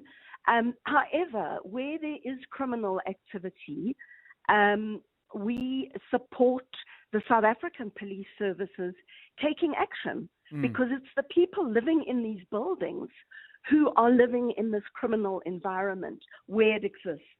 So it's very important that SACP takes action, but it must do so lawfully. Yes. Several years ago, when Mayor Mashaba was running the city, there were many raids were conducted, and those were unlawful. So we want to see SACP playing its role, but we want it to do so lawfully. I want to ask you then, key findings about what may be wrong either with policy in the city of Joburg or in the application of what may be a perfectly good policy. I mean, if homework has been set by the Commission for the City of Johannesburg, what does the homework consist of? Right. So what the Commission recommends is that the city adopts a coherent plan to address homelessness. It does not have to start from scratch. Some years ago, a really well-informed housing implementation plan was produced. And it's important that the Commission recommends that the city return to that plan, recalibrate where necessary. Some of the figures may now be out of date. Right. But it needs to implement that implementation plan. Furthermore, the Commission calls for the immediate provision of basic services, including refuse collection. And this is very important based on Part 1 findings, where the fire could spread the way it did, and other fires could spread due to the absence. We had fire experts in the Commission, and the recommendation there was what's really important is access to water. And the fire hydrants don't need to be running at full pressure for them to do their job, for example. Also, Yes. well-lit escape routes. So that would be the starting point of immediate provision of basic services. But the Commission is extending that, for example, to refuse collection, reconnections where possible. In the short term, the provision of chemical toilets, but in the longer term, access to dignified sanitation is important. I'm hearing all of these recommendations, but I could also hear maybe a sort of hollow and rather bitter laugh from anyone involved in trying to get anything done in the city, saying, well, this stuff exists because the city is unable to do all of these things. I mean, realistically, what on this checklist can actually get done, given that we're currently witnessing a substantial failure of delivery in even more settled environments? Yes, so absolutely, this is of major concern. So while we're saying that the substance of the recommendations have our support and we think that they're essential, we're also saying, can we please focus on implementation? Yes. Because Part 1 of the report had important recommendations that haven't been implemented. And as a result, we're saying that we think the Premier has an important role to play, and in particular provincial government. But we also think the Presidency and the National Department of Human Settlements needs to support the city of Johannesburg. Some initiatives are already underway in that regard, such as a treasury and presidential supported work stream connected to Operation Vulundlela. Our concern there, though, is that the direction being taken is not sufficiently supportive of people who actually live currently in the inner city. A balance needs to be struck around private investment. Yes. But this report makes it very clear that you have to put people at the center and that not everybody needs to be relocated. In some cases, and in particular, there's contravention of the city's property bylaws. So it's breaking its own laws, Yes. in a sense. Thank you very much. Lauren Royston joining us from the Socio-Economic Rights Institute of South Africa. Quick cricket update. South Africa 150 for 3 after 30 overs put into bat by England in the second ODI after a good start and then a 3-wicket stumble. 57 runs is the size of the Tristan Stubbs Matthew Breetzke partnership. An update on that from Anthony Teixeira in about 10 minutes' time. Right now it's time for business. EWN Business. Stephen Curtis, very good afternoon to you. Markets, giving a fair amount back today, I think. Indeed, yes. And I mean, that's partly because gold prices have come off where they were yesterday, John, which is to be expected. Still way over $3,540, though. The JSE All Share down 0.68% as a result at 100,827. Financials down 0.4. Industrials up 0.27. And then resources down at 2.96. Platinum also quite significantly weaker today. Again, not entirely surprising. Shares in Telkom are up nearly 11%, John. I can tell from the look on your face you'd like to know why. And the reason is because MTN, aren't they one of your favorite shares? MTN look like, there's a report on Bloomberg, they might revive their bid to take over Telkom. Okay. The news service Bloomberg saying Telkom's been talking to advisors about what to do if there is a takeover bid. The idea would be they might start talking by the end of the year. There was a similar bid, you'll remember, in 2022. No deal struck there, but that, of course, pushing Telkom's shares up and MTN's shares down by 1%. This is sort of classically what happens. Obviously, the person being pursued, the shares go up. Sanlam reporting bumper profits for the first half of their financial year to the end of June. They've had strong growth in India. Their investments have also done quite well. And the security barrier manufacturer Trelidor confirming today its local division is performing below expectations. Its group revenue from combined operations for the year was down by nearly 9%. It's currently selling its tail and NMC businesses, saying they're underperforming. Woolies after their results yesterday up 2.79%, and Motors after their results earlier in the week up nearly 3% on the day. And then obviously the miners, as you would expect, are down. Sabania down nearly 7%, Northam, Implats, Harmony, Volterra, all of them down by between 6 and 3% on the day. In the US, there was a weaker than expected private payrolls report, which all, of course, goes into inflation, interest rate expectations. Shares in Salesforce dropped. The cloud server company giving a slightly downbeat forecast for revenue. The Dow Jones is down 0.05. The Nasdaq is up 0.06. The S&P 500 is up 0.12. The gold price at the moment, $3,541.48. Platinum, $1,368.10. Brent crude slightly weaker at $66.58. The rand to the dollar, the rand also slightly weaker today, John. 17.79 to the euro, 20.72 to the British pound, 23.90. On the Money Show tonight in Investment School, the first question I can tell you now will be, what is a hedge fund? And I don't mean why is it in so many movies. I mean, what is it and how does it work and should you invest in them? Stephen Curtis, EWN Business. Thanks, Stephen. Looking forward to that and everything else you have on the Money Show. The full lineup coming up with an update in about an hour's time. 28 minutes now to 5. Natalie Malchas joins us once again with the latest news. Thanks, John. Good afternoon. Calls are mounting for the suspension of a senior Stellenbosch municipal official accused of making racial remarks. A widely circulated video shows senior human resource manager Alexander Kannemeyer making racially charged remarks targeting white employees.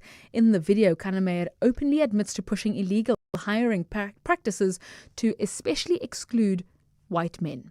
In a statement, the Stellenbosch municipality says they're investigating this matter, and Tutuzelo Nene has more. Political parties and trade union solidarity are calling on Stellenbosch Mayor Jeremy Furser to suspend Alexander Kannemeyer in the wake of discriminatory remarks he allegedly made in a video that was leaked. Legal representative at Solidarity Etienne Peel says decisive action must be taken against Kannemeyer. Having Mr. Kannemeyer at the workplace, given the 2 videos that were leaked, is simply untenable. The Good Party's Robin Hendrickse says Kannemeyer's remarks are deeply disturbing. Ndutuzelo Nene, Eyewitness News.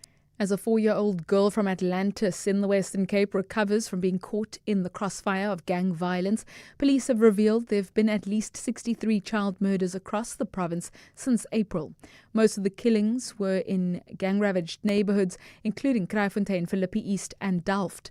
In recent gang violence in Cape Town, several children have been shot dead or wounded in communities of Bonteheuwel, Kraaifontein and Handover Park, where 3 children aged 10, 14 and 16 were wounded on Tuesday. Handover Park's Community Policing Forum chairperson Kashifa Mohammed says they're facing a gang war. Our children is scared to play in the road. Our children is even scared to go to school. Our school children can't even walk in a different area. Then they ask them, wat soek jy in die area, kom maak jy vol. Who does this gangsters think? Who are they? This isn't their turfs. This isn't their grounds. In news just in, a 14-year-old boy has been arrested in connection with yesterday's shooting in Atlantis. Police say initial reports suggest that a 31-year-old man was fatally shot and a 4-year-old girl wounded in that incident. Here's the police spokesperson, Malcolm Poyer. The 14-year-old suspect appeared in the Atlantis Magistrate Court today, where bail was successfully opposed and denied. He remains in custody until his next court appearance. In international news, Italian fashion legend Giorgio Armani has died at the age of 91. The Armani Group says he passed away surrounded by his loved ones.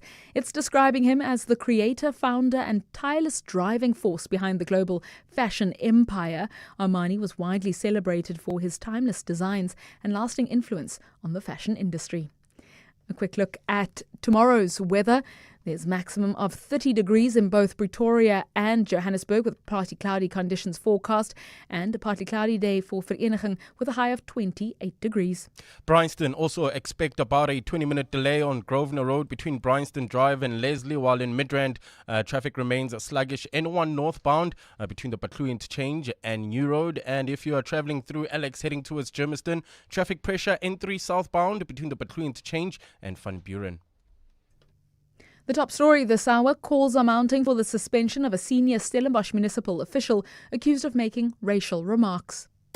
Aubrey Masango. Weekday evenings, 8 to midnight. An 81-year-old doctor from Free State has admitted to putting a man in a shallow grave who were coming to, according to him, attack his farm. He claims that he buried that man because that man's body would have been eaten by the jackal. Not too long ago, we were dealing with a story of a farmer and his accomplices killing 2 black women and feeding them to the pigs. Things have been happening in the farm. And I hope that people like Donald Trump and his friends here in South Africa are watching these stories unfold.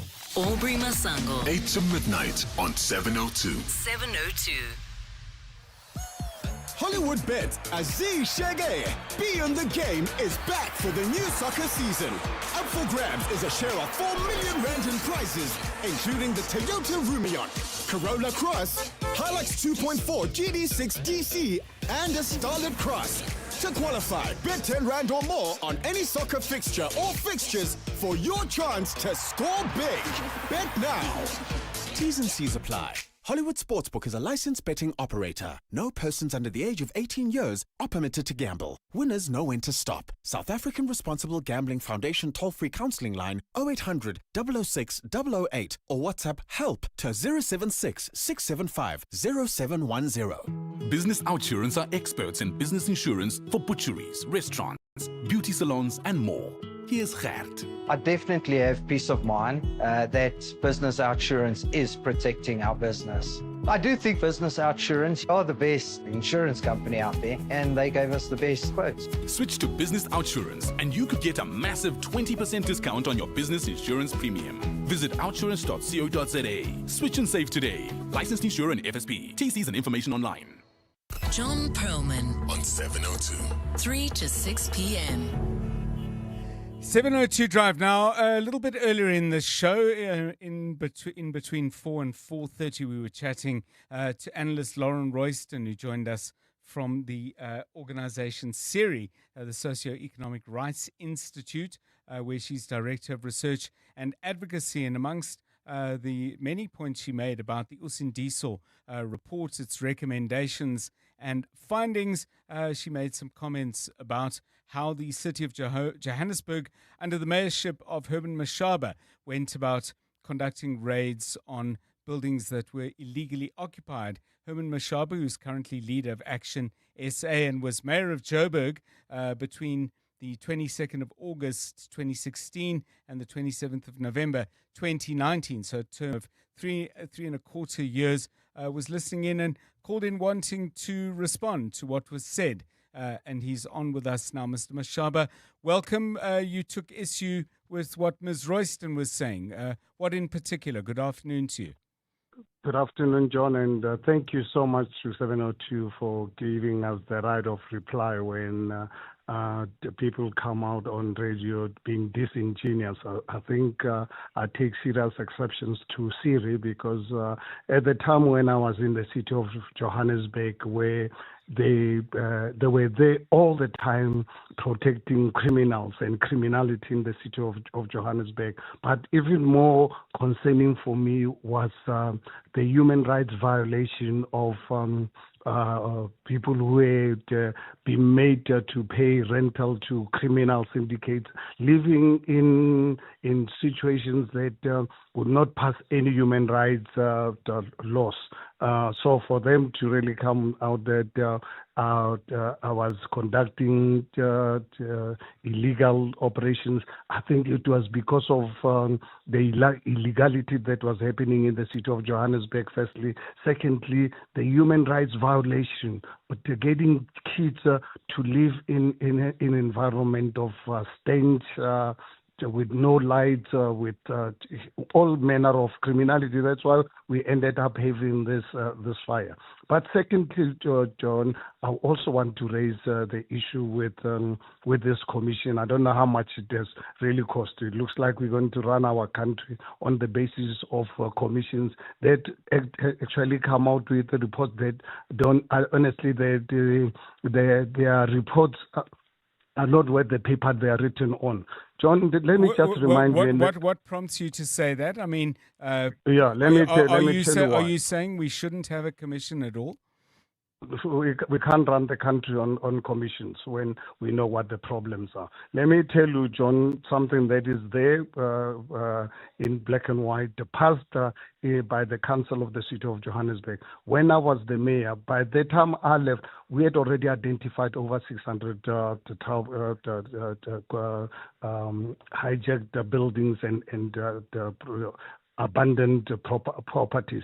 By the time I left, John, 154 of those buildings were already expropriated, passed by council, awarded to the private sector to the value of 32 billion rands to create permanent jobs during the construction site of 22 jobs, creating 14,000 housing opportunities, something that has never happened in our country. Why this commission is failing to investigate this matter as to why council reports and resolutions were never implemented, because as soon as I left, JPC and the new mayor decided to put aside those reports passed in council. That is obviously illegality. That's where Siri needed to really come to the party to say, here in the history of South Africa, we are going to see 14,000 housing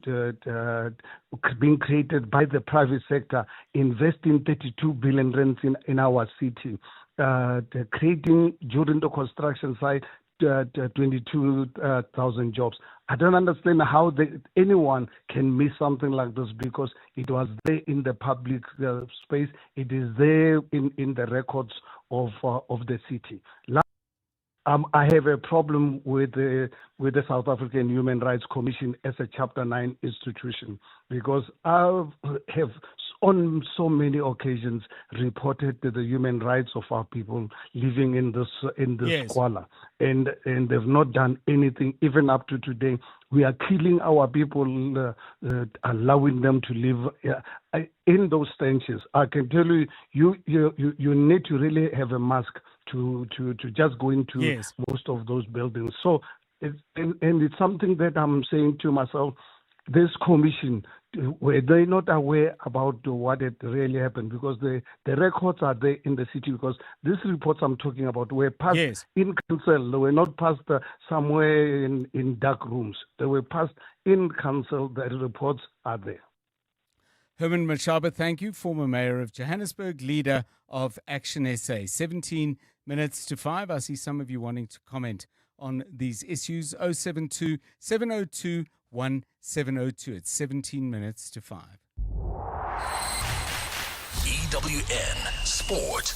Anthony Teixeira, cricket on the go now. A huge rugby game on the horizon. Over to you. Yeah, good afternoon, John. We will start with that cricket game, like you mentioned, where it's been about consolidating their position for the South Africans. Proteas 168 for the loss of 3 in the 33rd over. Matthew Bretsky's there on 49 alongside Tristan Stubbs, who's on 25. Back in the pavilion so far, we do have the top 3 of Markram, Rickleton and Bavuma. That's in the second ODI against England. Switching now to rugby, where the Springboks have gone with a 5-3 split with Ethan Hooker amongst the subs for the Rugby Championship clash in New Zealand at the weekend. Coach Rassie Erasmus admits that the uncapped centre is being thrown into the deep end against the All Blacks Saturday. We're trying to, at some stages, pick the team that we think can squeeze a win out against the best team in the world currently. And sometimes we try to put in guys under real pressure for them to understand what it's like. So when we press on their button a little bit later in the year, Ireland, France, next year, they kind of get used to the environment with senior players around them.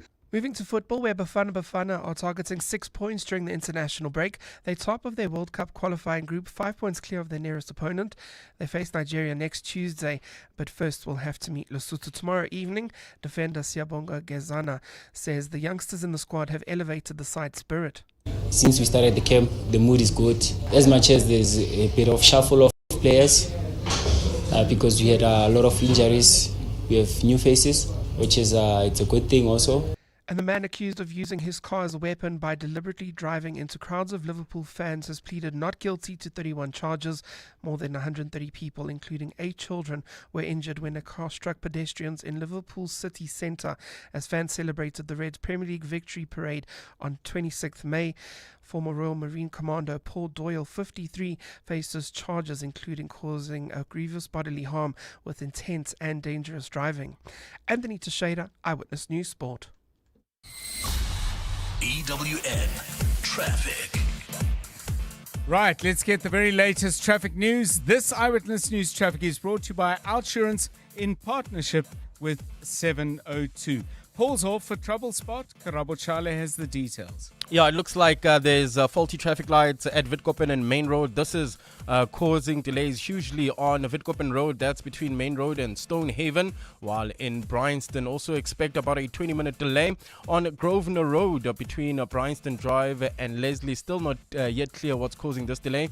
So please give me a heads up on 072-702-1702. That's via WhatsApp. Also delays in the Midrand area, N1 North, between the Patlu Interchange and New Road, Alexander.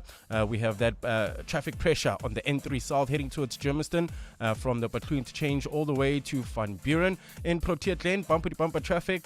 This is on the N12 westbound between the R554 Abu Bakr Drive and the R558 Devland. We still have roadworks causing some delays on the Golden Highway between the N1 and Union Avenue. And finally, in Irene, traffic gridlocked on Nalmapias Drive approaching Main Road. If you come across any other traffic issues, you can also SMS us on 31702. There's more EWN on air, online, and on the EWN app. The Outsurance pointsmen know that every car on the road carries a story. There's a car with a couple stealing glances at each other. In a week, their lives will change forever as they exchange their I-do's. The Outsurance pointsmen know it's not just a car in traffic, it's a love story on the move. Every story's different and every story matters. That's why the Outsurance pointsmen have been doing what they do since 2005 in proud partnership with 702. Outsurance is a licensed insurer and FSP. You're with John Perlman on 702. Let's walk the talk. 702 Drive. So, I don't know if you, yesterday with Thabo Shole Michelle standing in for Clement, there was a really interesting conversation about energy drinks. If you missed it, go to primemediaplus.com and have a look. I found it absolutely fascinating, all the different things that go into energy drinks. But what's in the conversation is in the UK now, they have banned the sale of energy drinks to children, young people under the age of 16. So I'm keen to know what you guys think about that. Starting with you, Karabo. I mean, first of all, do you get why they're doing it? And secondly, I suppose, do you think it would work here? But thirdly, do you think bans like this actually will stop young people from getting access to Red Bull or whatever it might be? I doubt it will stop them because already cigarettes, young kids already smoke cigarettes from a very young age. So it will be very difficult to monitor this kind of ban.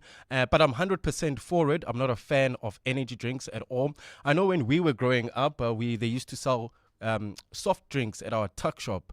But now I see that at my son's school, they don't sell soft drinks at their tuck shop because it gets them all hyper during the day. So I can get why you would ban energy drinks because, like I say, I've had a few energy drinks in the past, but the way my body reacts to them, imagine a 16-year-old how it will react. I don't think it's a positive reaction to their body. I don't know. So, Anthony, I mean, are you an energy drink guy?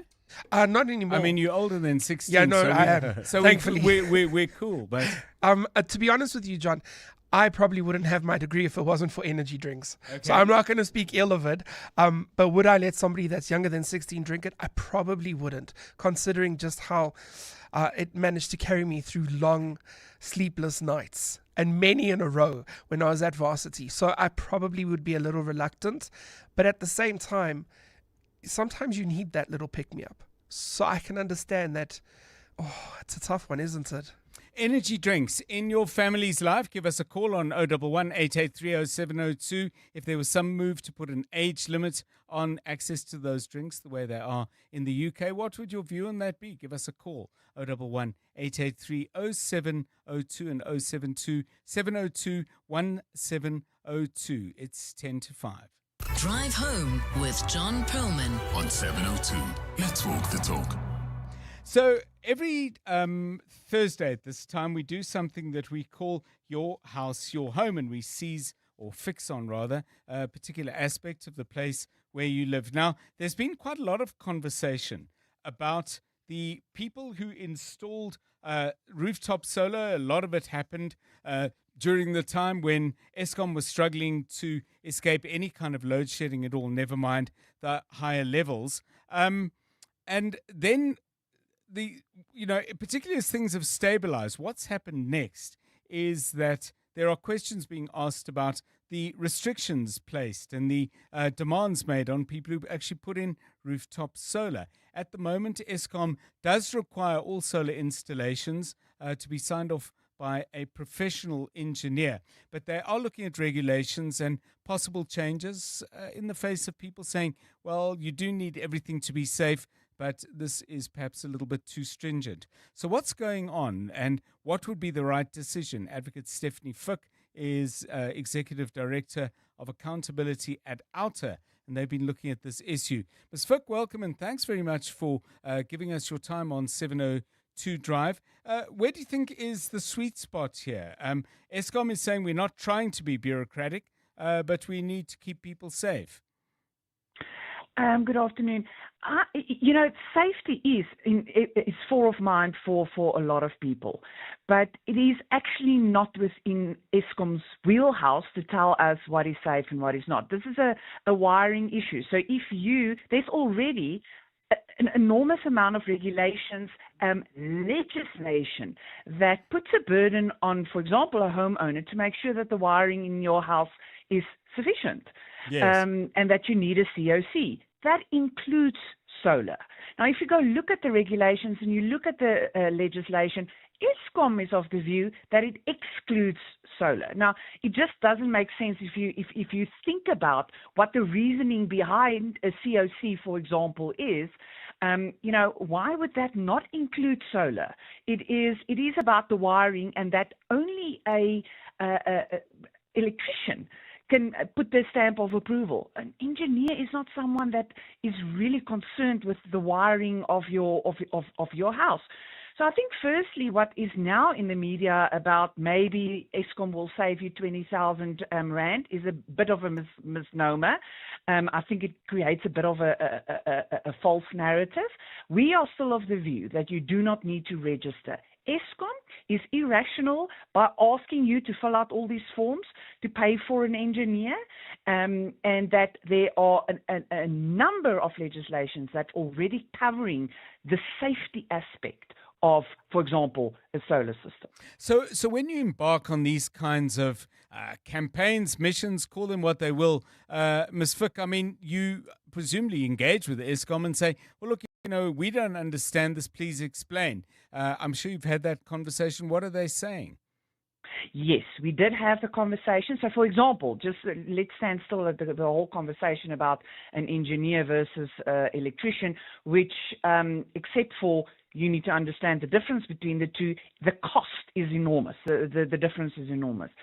But they are still of the view that because the standard, it's a SANS standard that, according to them, also excludes solar, and therefore it requires an engineer. But they did listen, and they did indicate that they will go back to the table and consider this.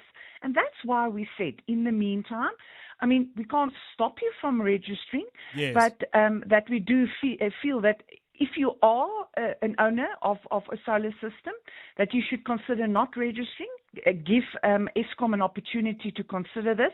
We are also consulting with experts, consulted with Eskom, and, maybe this should end up in court so that a court can give us a clear indication whether Eskom is empowered to ask this, or whether this is something that is taken care of by other legislation, for example, health and safety.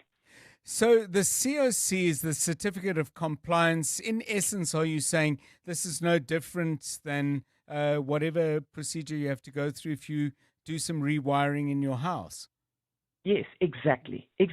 Because what does a solar system do? It wires into your... So even if you, let's say you for 1 minute think that an engineer is the right person, my advice to you is, then if you want to comply with Eskom, let an engineer come have a look, but also get an electrician, because the electrician is the person that has got the qualifications to make sure that the wiring in your house is up to standard. There are many, many issues to take on as our country battles and sometimes stumbles its way forward. Ms. Fick, but why did Outer think this was so important?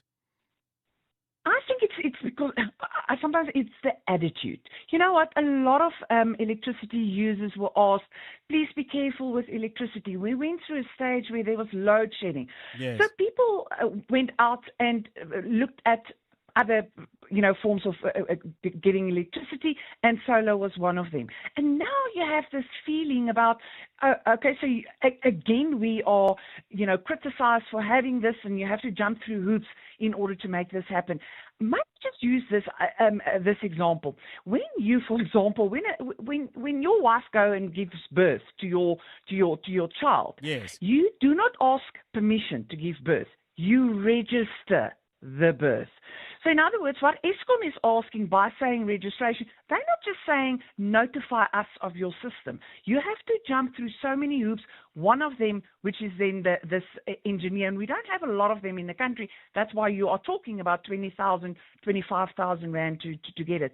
And the reasoning is just why. So you also get the impression, and it's probably because Eskom is losing a little bit of money. When NERSA decided that only big systems creating more than 100 kilowatt hour energy should register with NERSA, who is the regulator. Sort of Eskom lost, that market of, you need to register with us, we can ask you a fee and all of that. Because let's be honest, the people that can afford solar is probably also the people that can pay for electricity. Thank you so much. Advocate Stephanie Fick, Executive Director of Accountability at Outer. Now, if you yourself have installed rooftop solar at your home, how have you dealt with all these compliance issues? And if there is to be a change, are you happy to wait for it? Or have you already made a move and spent the money? Give us a call on 011 883 0702 and 072 702 1702. This response from Neo, who says they're also trying to understand how much energy is coming onto the grid, not just safety. I think they should be asking us to notify them. I paid e-tolls on this one. I'm not sure I will comply. Now sending us that on 072 702 1702. The Midday Report. Weekdays, 12 to 1. Chris Vick asked, 5 years from now, when they ask you about CD, what would you say? What have you learned from her? And that is, you bring your whole self into a room. You leave nothing behind. CD had a weight thing. She was a big girl, but she carried it with pride, even though she was continuously attacked and vilified. But that did not make her coward. She remained confident. How beautiful was that tribute from Eldrin Sampier? Oh, and this is just heartbreaking. The Midday Report, With Mandy Wiener. 12 to 1 on 702. 702. Welcome to the brand new days. Sail the world with Norwegian Cruise Line, with more to see, more to do, and more to enjoy. Plus, upgrade your holiday with NCL's More at Sea for premium beverages, specialty dining, and much more.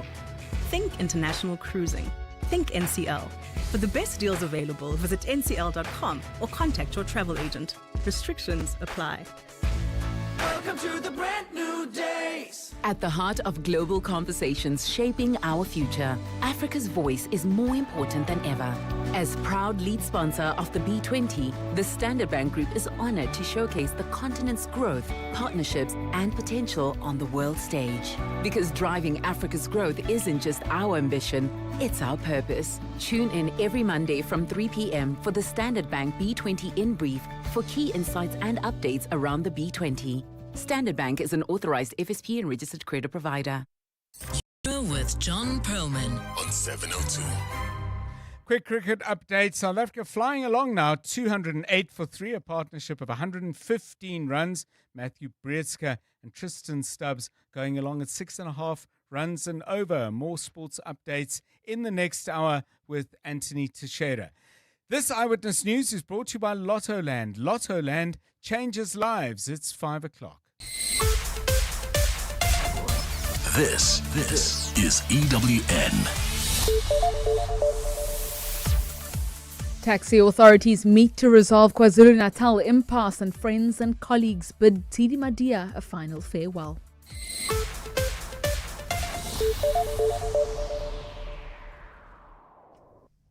Good afternoon, I'm Natalie Malchas. KwaZulu-Natal Transport Department officials and the eThekwini Taxi Council will meet later today in an attempt to find solutions to end the current taxi shutdown.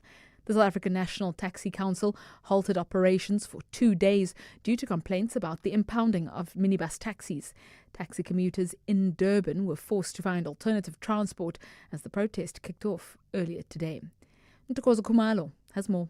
A lengthy meeting between the South African National Taxi Council and the eThekwini Transport Department yesterday yielded no results. Operations in Durban were halted as the council says it needed the MEC of Transport to intervene. Santako Durban West Region Chairperson Mathula Mkhize. There is an issue with operating licenses, government not being able to assist us to be able to access operating licenses. And then obviously, based on the rule of law, when a police officer approaches a class, they would call for operating licenses, which we feel it is practical for, as we speak, to access as per our frustrations that were tabled yesterday. Mkhize adds that they are hopeful their issues will be addressed and the strike called off. Ntokozo Khumalo, Eyewitness News. Meanwhile, in the Western Cape, Taxi Association Kata has described the murder of one of its members near Luandle as a massive loss. The operator was shot multiple times while in his car earlier today. 5 people have been killed and 9 others wounded in taxi-related violence across the Western Cape over the last 2 weeks. A feud between Kata and Codeta over a route to Somerset West is believed to be behind the attacks. Ntutuzelo Nene has that story. The Provincial Mobility Department has been granted a court order forcing Kata and Codeta to resolve their disputes peacefully. If they fail to do so, the department can impose tougher sanctions on the taxi operators in Cape Town, such as closing the M18 route to Somerset West. Carter spokesperson Kulego Skyebi. Yeah, I can confirm that there was a shooting that took place this morning. The member is a legit member of Carter, a former secretary of Carter Lwandle. The court interdict is in place until the 9th of October. That's when the court will decide whether to declare it a permanent order. Ndutuzelo Nene, Eyewitness News. The ANC in the Western Cape Provincial Legislature today called on the National Police Commissioner to strengthen provincial crime intelligence and appoint a permanent head of police intelligence in the Cape urgently. The call comes amid ongoing shootings and gang violence in the Cape, which has left more than 30 people dead in the last month. Carlo Peterson has more. DA Western Cape Chief Whip Gillian Bosman blames the state for not intervening to curb shootings and gang violence in the province. ANC MPL Benson Nkwinsu admits the destabilization of police intelligence is partially to blame for the ongoing violence. It's against this background that we call on the National Commission to strengthen provincial intelligence and urgently appoint a permanent provincial head of intelligence. Without the police intelligence, police is blind. Nkwinsu says poor police intelligence and the DA's failure to develop communities has led to the surge of violent crime in the province. Carlo Peterson, Eyewitness News. The Khoi and San communities are calling on the national government to recognise them as the Aboriginal people of Southern Africa. They also want their traditional laws to be recognised and respected by the state. Representatives from various indigenous groups marched on Parliament today to hand over a memorandum. Larry Vari from the Greater Aboriginal Community Council of Southern Africa says for 31 years government has failed to uphold the constitution in respect of the Khoi and San. Part of what we've demanded from the government is that they recognise us as the first nation of South Africa. Other governments have done it. They're still run by white governments in Australia. Why is it that a parliament with an African majority cannot recognise the first people? Then there's something wrong in this country. And friends and family members of EWN Associate Politics editor Tsidi Madia have celebrated her life at her final send-off today. Many gathered at the Catholic Church in Leondale and Germiston, where her funeral was held. Madia passed away in hospital last week after a short illness. Jabulile Mbata has more. Friends, family, colleagues, and government officials filled the San Salvador Catholic Church to pay their last respects to renowned journalist Tsidi Madia. Guests were encouraged to wear bold, bright colors, and many were seen in floral and brightly colored clothing. Her closest friends and family stood on the podium sharing their best memories with those in attendance. The overarching message was that Madia was loving, warm and compassionate. Her friend Lizega Tandwa says the legacy of Madia must live on. What is funny about Tsidi is that she interviewed every living president, every prominent leader, living or dead. But she doesn't have a single award. Utsidi has an award for best story in this particular year because she never ever submitted her work. Tsidi was one of the people she was one person who didn't feel that her work needed to be celebrated. And she added that in Madia's short career, she achieved almost all she wanted and was deserving of a lifetime award. Jabuli Lambata, Eyewitness News. Taking a look at the markets now.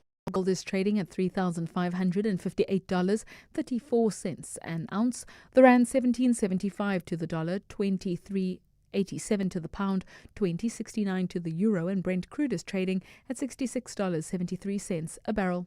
Heading towards Soweto, there's an accident scene in Southgate on the N12 westbound near the Deep Kloof interchange. This is causing heavy delays all the way from Xavier Road. Poles off, traffic remains heavily backed up on Witkoppen Road between Main Road and Stonehaven due to faulty traffic lights. And in Bryanston, expect about a 30-minute delay on Grosvenor Road between Bryanston Drive and Leslie. And in your sport, Proteas looking to build on their strong foundation as we've seen a 100-run partnership between Tristan Stubbs and Matthew Bretsky at Lords in the second ODI against England. Rassie Rasmus looks to end the All Blacks record at Eden Park, and the French women's boxing team barred from the World Championships. A partly cloudy day is forecast for Johannesburg with a low of 14 and a high of 30 degrees. The top story this hour, KwaZulu-Natal's Transport Department and eThekwini Taxi Council officials will meet later today in an attempt to find solutions to end the current taxi shutdown. EWN, in touch, in tune, and independent. For the latest, visit ewn.co.za or download the EWN app.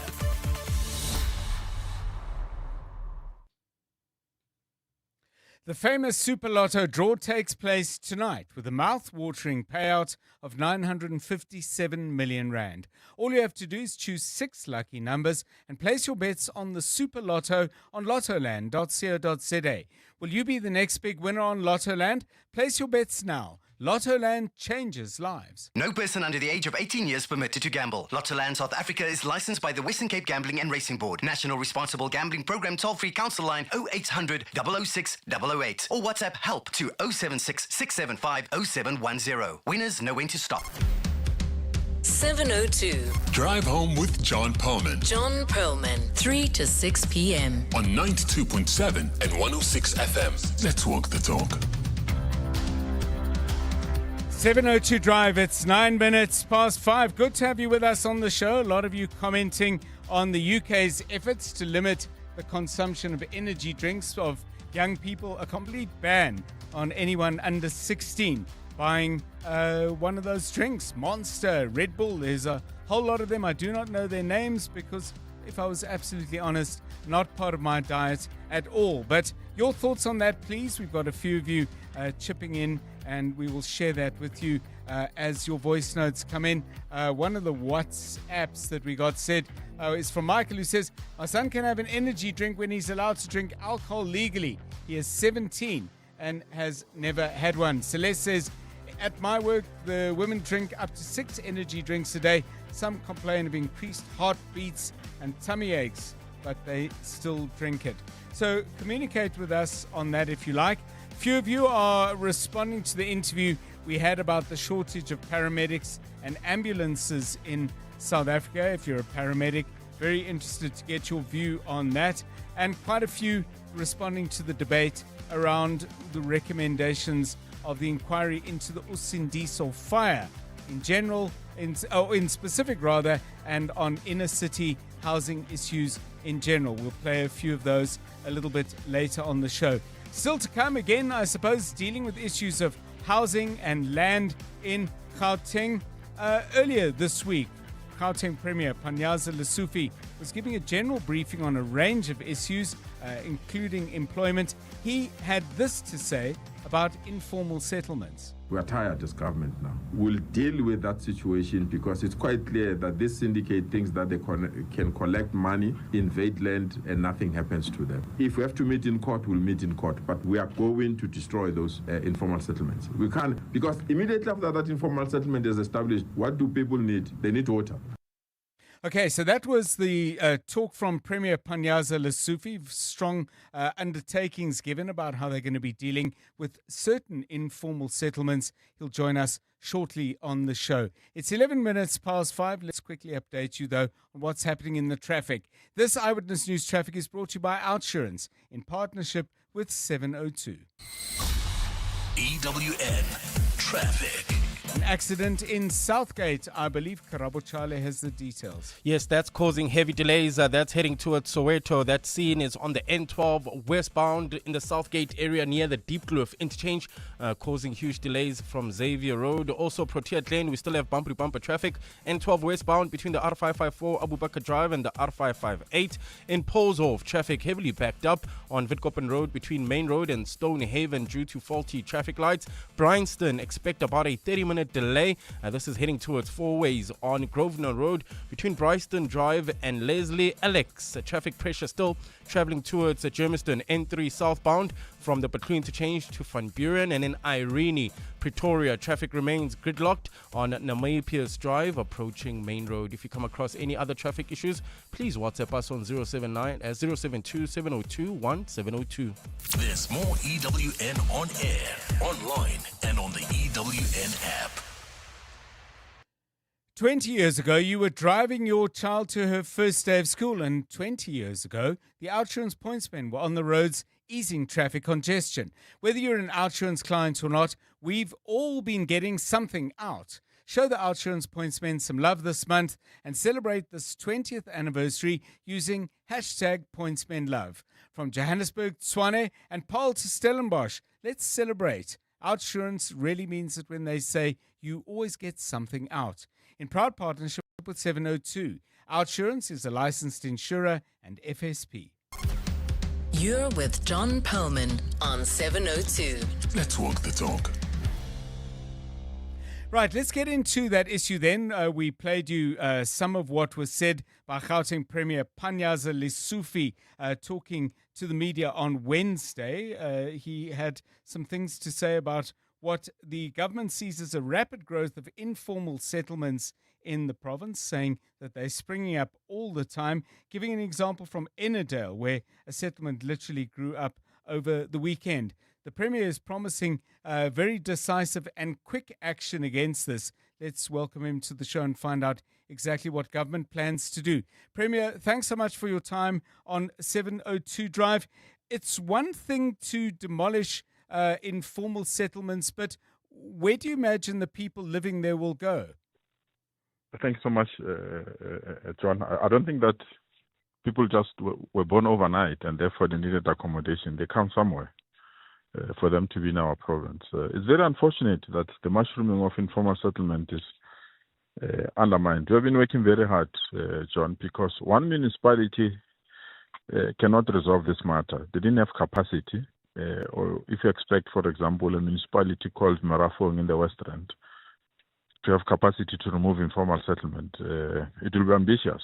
So in the last 7-8 years, we made a strong analysis and we felt that we just have to pull all our resources together. So the first path was to ensure that each and every municipality pass a resolution to let go of their boundaries, so that a municipality, for example, in Tshwane can go and assist another municipality in Morafong. We successfully did that. So 11 of our municipalities unanimously adopted that plan. So now that we've pulled all our resources together. So it simply means Midvaal, Tshwane, Ekurhuleni, Johannesburg, including the SAPs and the private security companies, we can pool our resources together without losing either insurances. If a police person or a traffic police get injured, they will still be covered by the insurance because we now have a resolution that pool all the resources. With the kind of resources that we have to claim back our hijacked buildings in the middle of CBDs and other CBDs. We have to ensure that those that are erecting this informal settlement overnight, we can crush this informal settlement overnight. And that's the reason we're targeting to crush them around 2 a.m. So that we don't have challenges of any other thing. So we are committed, and where people come from, I think it's immaterial. They arrived here coming somewhere, so they should go back where they were coming from. So I wasn't so much asking you as to where do you think they come from. I think the question I'm asking you is this: let's say you demolish 10 informal settlements over a weekend. I'm just being hypothetical here. It could be more, it could be less. You will have got rid of those informal settlements, but how does that solve the problems that are causing those informal settlements to mushroom in the first place? First, we have a responsibility to South Africans. Those South Africans that are staying in those informal settlements for a limited period, yes, the Constitution compels us to arrange alternative accommodation for them. There, we don't have any problem. As long as they're South Africans and they can demonstrate they're on our waiting list, we'll attend to those things. What we've done, John, we've changed our approach of housing in Gauteng, which is very important. This thing of building just RDP houses, it has not assisted us. Actually, it has made the waiting list to be too long. So we've bought land as a provincial government. What we are doing is we call it mega land, mega settlement. So we bought land. We are just servicing the land in terms of ensuring there is water, there is sewer, there's tar road, there's electricity. Yes. And thereafter we hand it over, especially those between the ages of 35 and say 50, who are still employed. But unfortunately, they don't qualify for a bond and they can't qualify for an RTP house. So they can build their own houses, according to their own pockets. The majority of people, they just need land to build their houses. It's just unfortunate we have been very restrictive in terms of the form of RTP houses and pushing everyone to be on the RTP house waiting list. So we are only confining the elderly, those that are disabled, and those that are not in a position to get employment to build their own houses, to confine or to still remain. But we are also digitalizing the RTP waiting list, because there are many people that are either double dipping or they get an RTP house and sell it to somebody who's not a South African or sell it to the next person. So we're digitalizing that system to ensure that only the people that deserve to get houses, they can get houses. So Premier, let me understand the process better, because you're saying if there are South Africans in these informal settlements, and in your comments yesterday, you're saying that the majority of people living in the informal settlements you have targeted are not South Africans, and that they, in fact, may well be people who are living here illegally. I mean, in the process of pulling the settlement down, and you're talking about doing this in the small hours of the night, how are you going to separate the South Africans out from the others? No, we scan it. It's intelligence-driven. We don't do this because we've just woken up, want to do it. We've scanned all these informal settlements. We know them. There are 400 in total. Actually, we stopped counting at 400. The new ones were put in system so that there's not a new one that is coming up. So we've put the intelligence, we've profiled it. We know who's providing illegal electricity there. We know who's providing illegal water there. We know the modus operandi of them occupying that land. We know who's the owner of that particular land. So we've invested on intelligence to work around this thing. So by the time we come there, we've got all the relevant information. We know which one is occupied by who, and we've got the relevant information. These are people that are coming to our clinics, filling the addresses of that informal settlement, so we know if they're South Africans. These are people that are opening cases at the nearest police station when they fight over the weekend, so we know who stays there, who's not stay. These are people that are utilizing the 350 grant that government offer. So we have a profile of those people because they use the address of the area. So we've done a lot of intelligence work. We are not just crushing for the sake of crushing. We are crushing because we really believe the people are taking advantage of the kindness of government, the rules of our state or the laws of our government, and therefore we have to strengthen this. Because if you can't do this, we are going to convert this province, if not this country, into a slum city. And we can't tolerate that. They are even opening this informal settlement in the middle of our cities, in the middle of urban areas. So they are ruthless in their approach. So we can't throw roses to them when they're so ruthless. We have to be firm. And we have to stand firm, protect the law, to protect the interest of our country, also protect the interest of our citizens. And we will never grow the economy of this province if people are behaving in this particular fashion, because immediately they invade land. They expect us to give them water. They expect them to give them electricity. They expect us to ensure that they've got the necessary protection. We can't have a rudderless state where we are just being pulled left, right, and center. And those that are obeying the laws are ignored because they are obeying the laws. And those that are not obeying the laws, we rush there to go and assist them because either they block highways or they protest or they call a strike or a shutdown. We are enough with those things. We are now having the capabilities, the resource, the intelligence, and we've pulled all the law enforcement agencies under one roof. We are ready to confront them. We can't tolerate this. This is enough, John. Panyaza Lesufi, Gauteng Premier, a couple of you responding already. 072 702 1702. It's 21 minutes past 5. John Perlman on 702.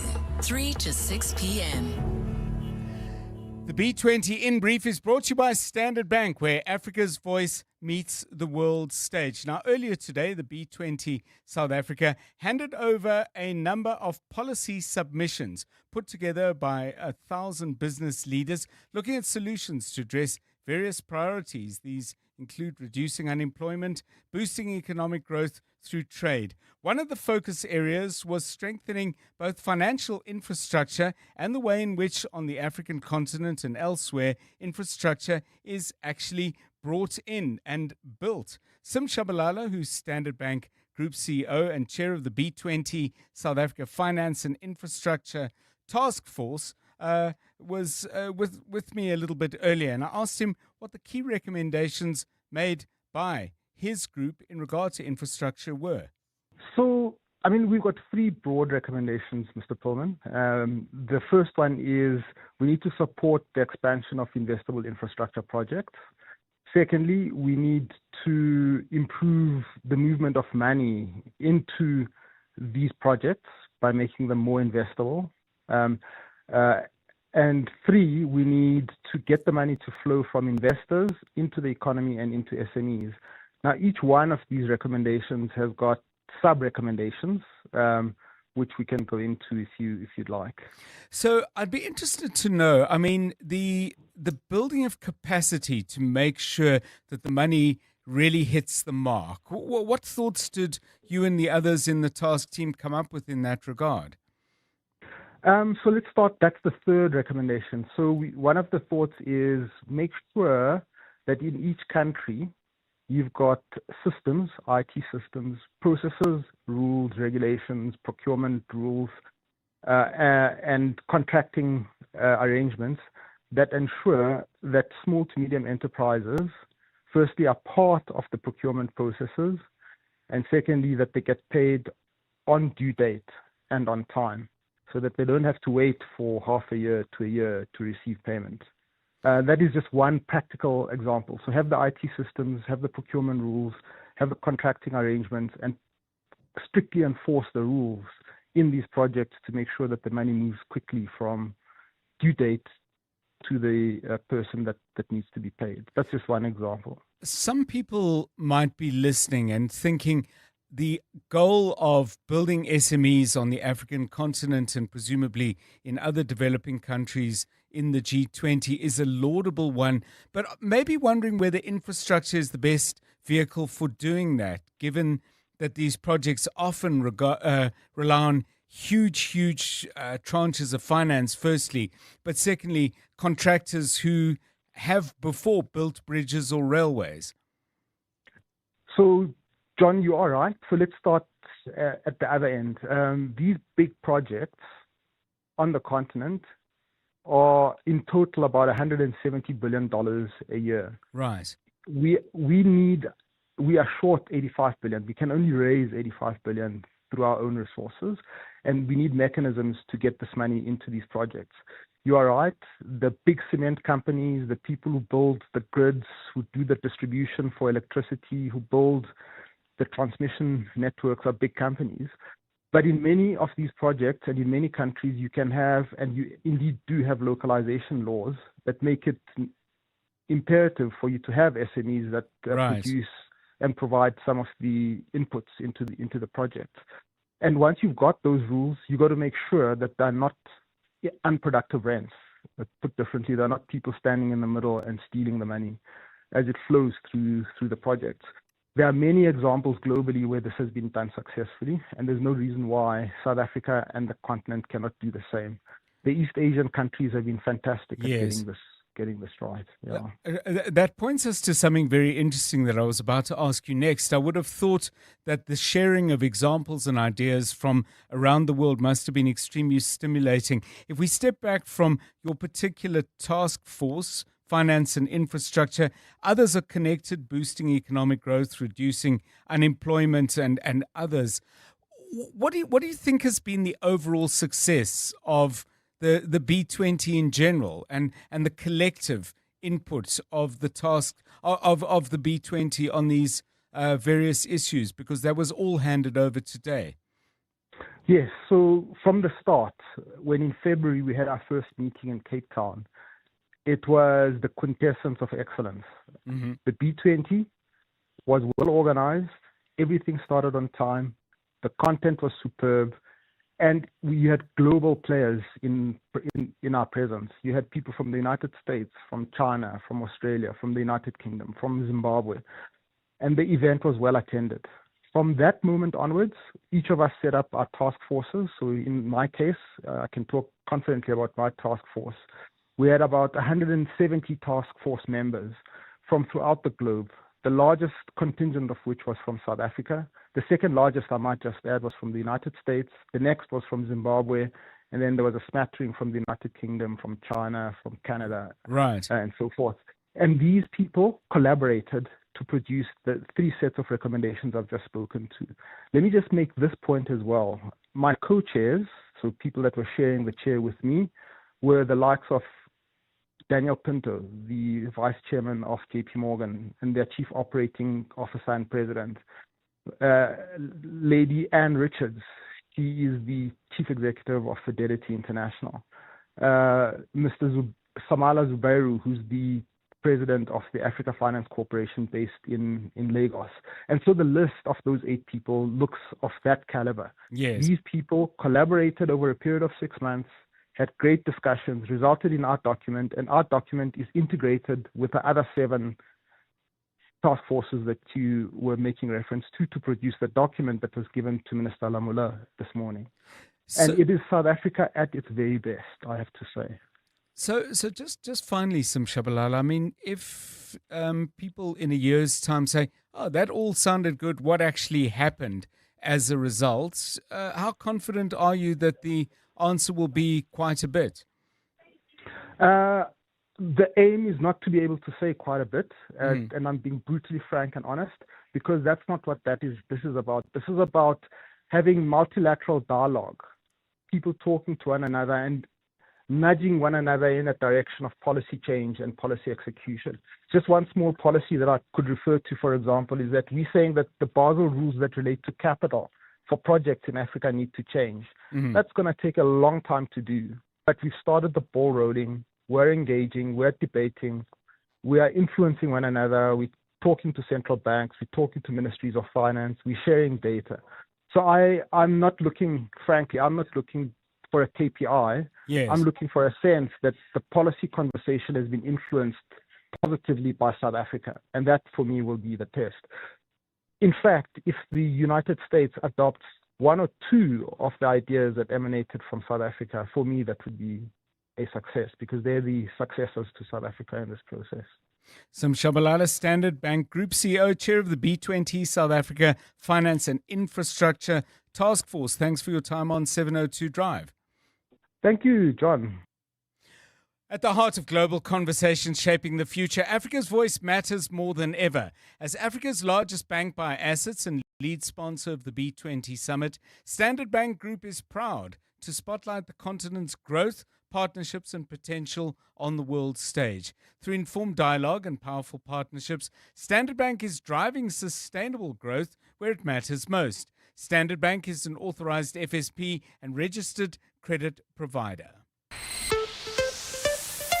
EWN Business. Stephen Curtis, good afternoon to you again. Markets closed here. A money show ahead. Over to you. Afternoon, John. Yeah, the JSE All Share down over 1%, 100,433 points. Gold prices slightly down. That's pushed on resources shares today.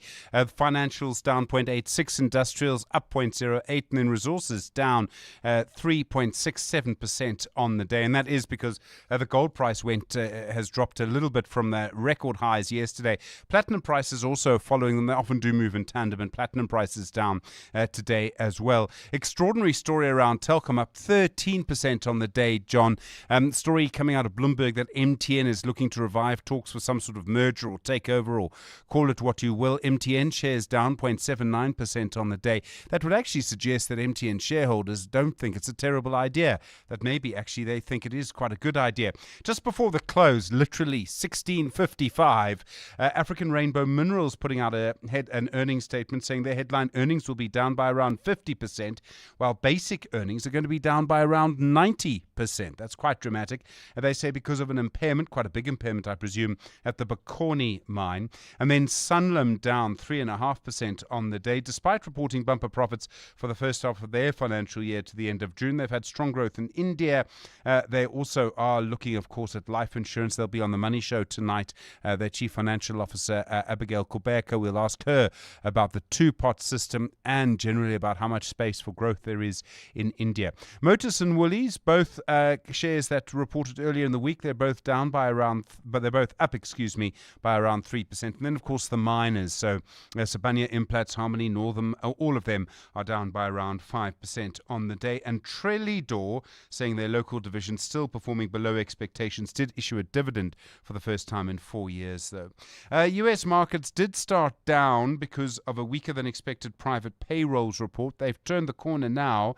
The Dow Jones is up 0.3%. The Nasdaq is up 0.29%. The S&P 500 is up 0.31%. The gold price lower than yesterday, but still a very, very near record highs. $3,548.57 an ounce. Platinum, $1,368.22. Brent crude, $67.04. And the rand to the dollar, 17.78 to the euro, 20.69 to the British pound, 23.88.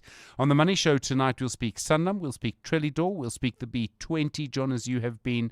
We will also be looking at a new insurance report that really tells you where risk is. Interestingly, they say there are actually patterns in the data. I think the phrase, begins with climate and ends with change. And then investment school, we look at hedge funds. Stephen Krutis, EWN Business.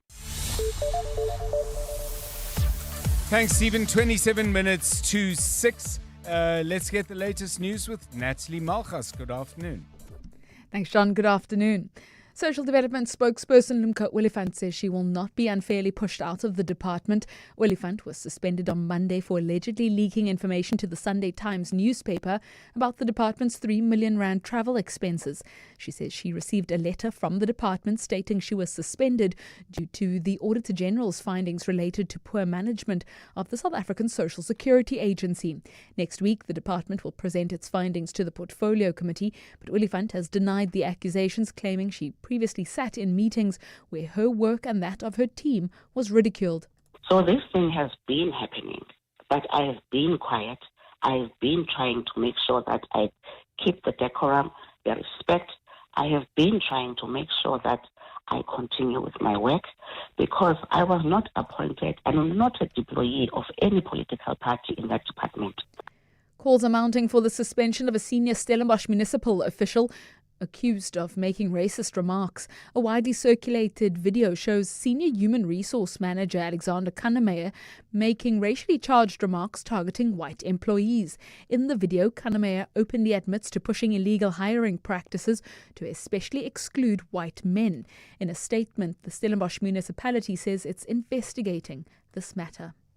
And as a 4-year-old girl from Atlantis recovers from being caught in gang crossfire, police have revealed that there have been at least 63 child murders across the Western Cape since April.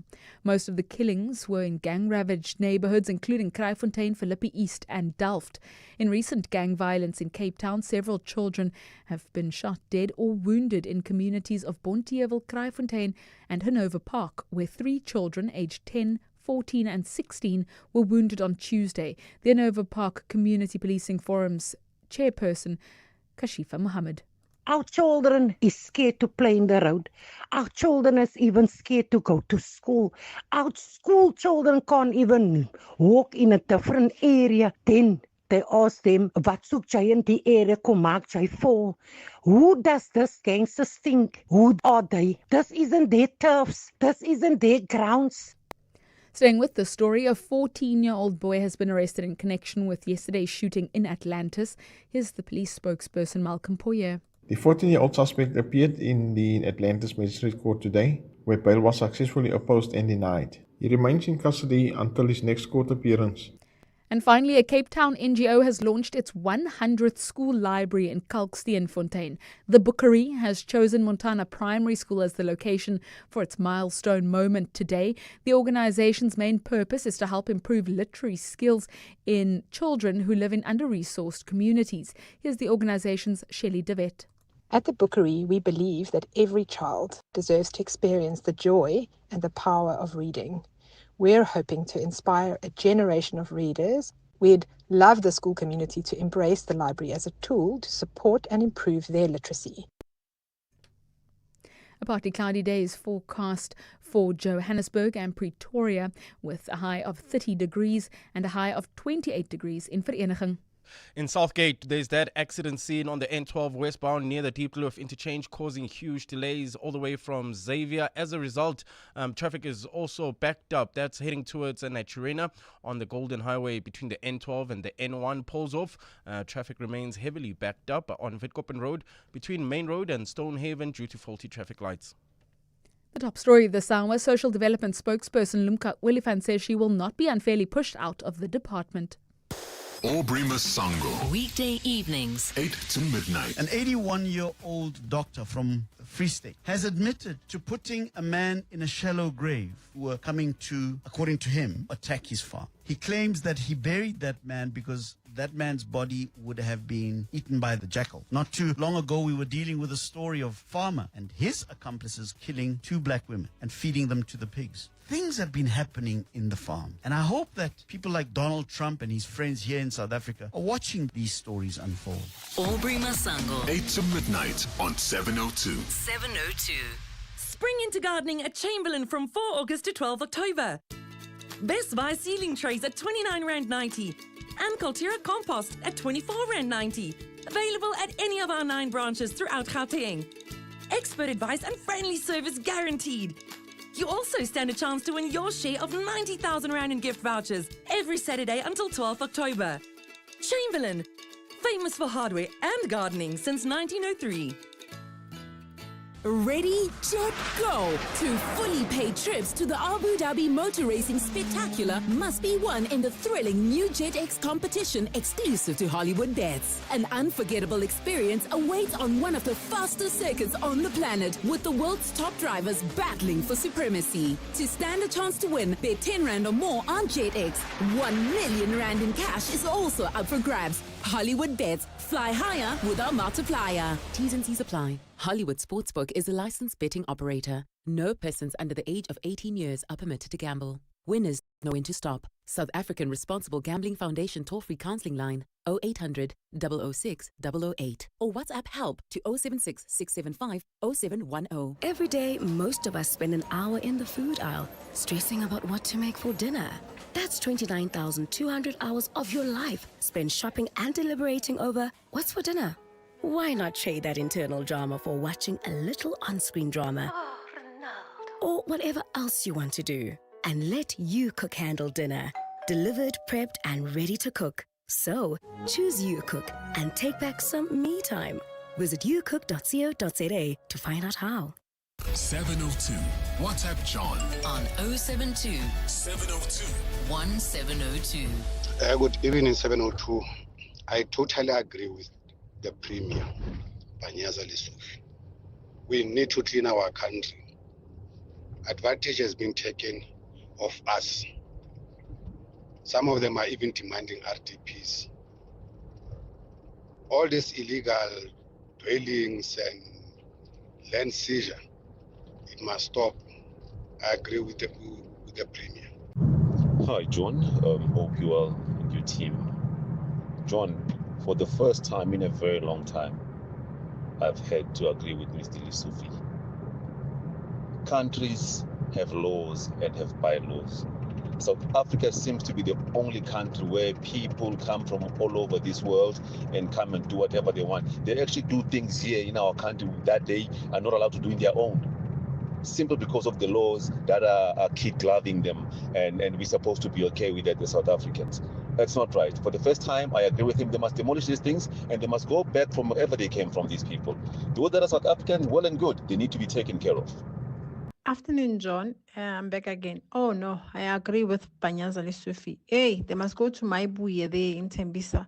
They must go see those mushrooming informal settlement. Like you can see that people are just taking land to make sure they build something. So can they remove them? We have had enough, guys. Can we take ownership of our country? I support this. Let them be removed.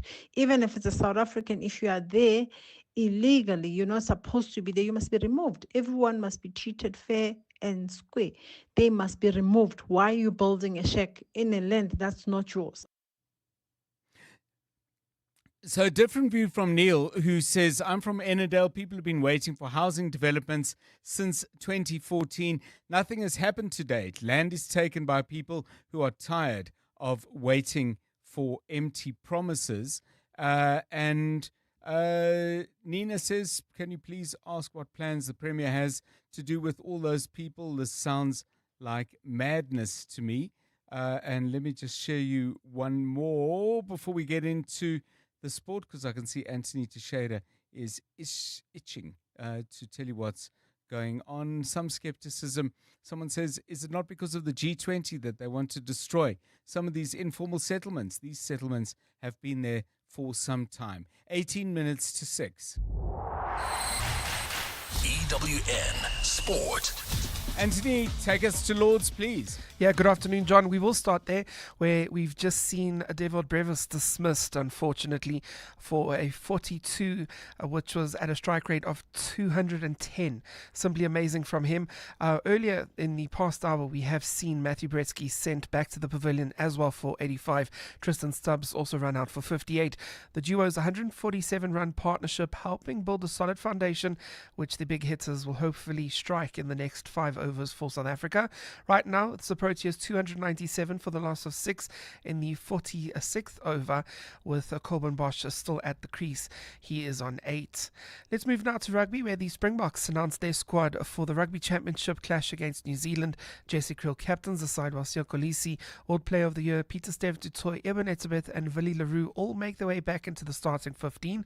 Coach Rassie Rasmus spoke on whether they have added motivation to break the All Blacks' 50-match run and 30-year unbeaten streak at Eden Park. It's a difficult thing for me to answer so it doesn't come across the wrong way, but Ellis Park is for us holy, and 2 years ago we lost against the All Blacks, and we've got the Ellis Park aura, and 2 weeks ago we lost against Australia there, so we're not disrespecting that.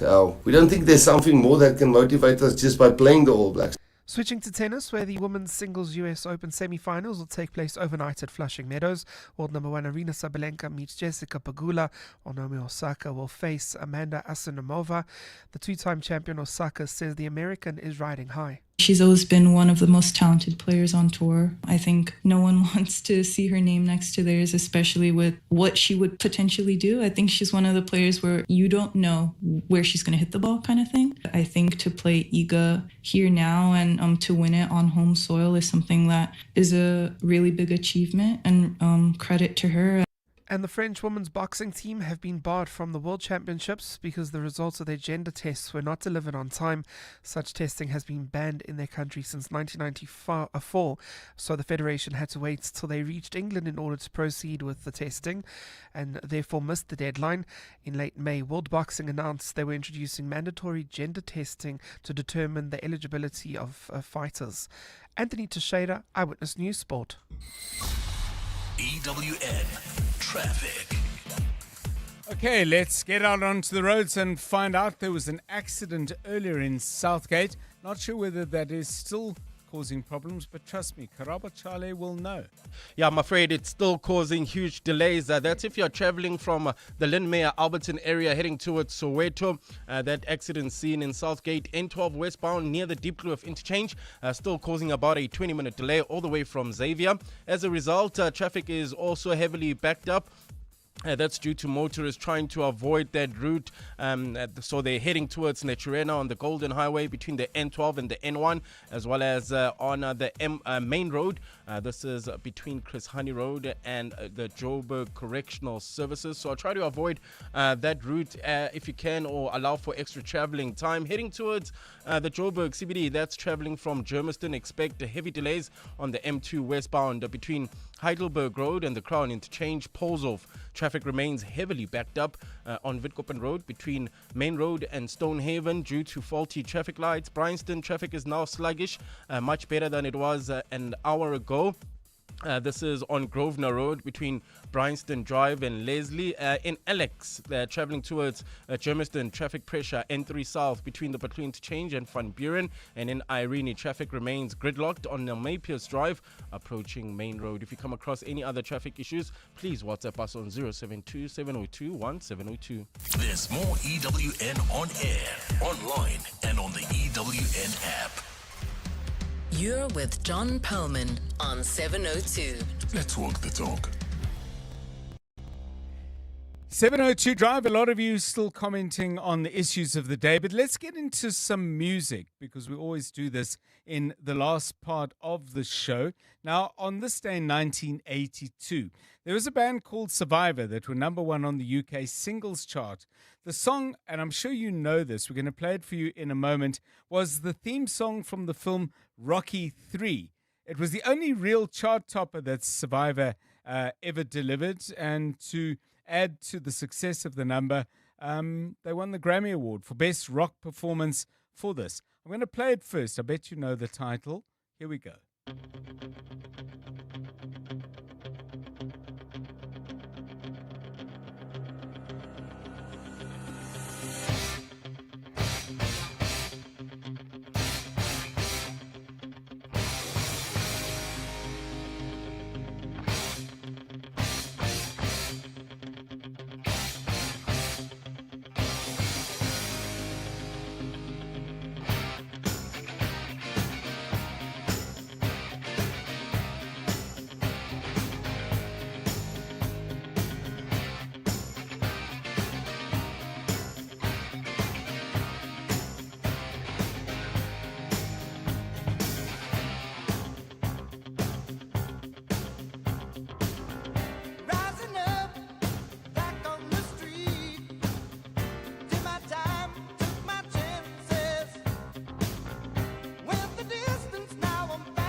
Okay, so there we go. That gets us going. Now, we've spoken before about songs out of movies, but we want to focus it in, given the focus on Survivor and the fact that, well, I wouldn't call it an anniversary, but a kind of a day in which we can play this song for a good reason. So, movie soundtracks, but rock songs, the very, very best. Send us yours, please, on 072 702 1702 and 011 883 0702. Looking forward to your suggestions.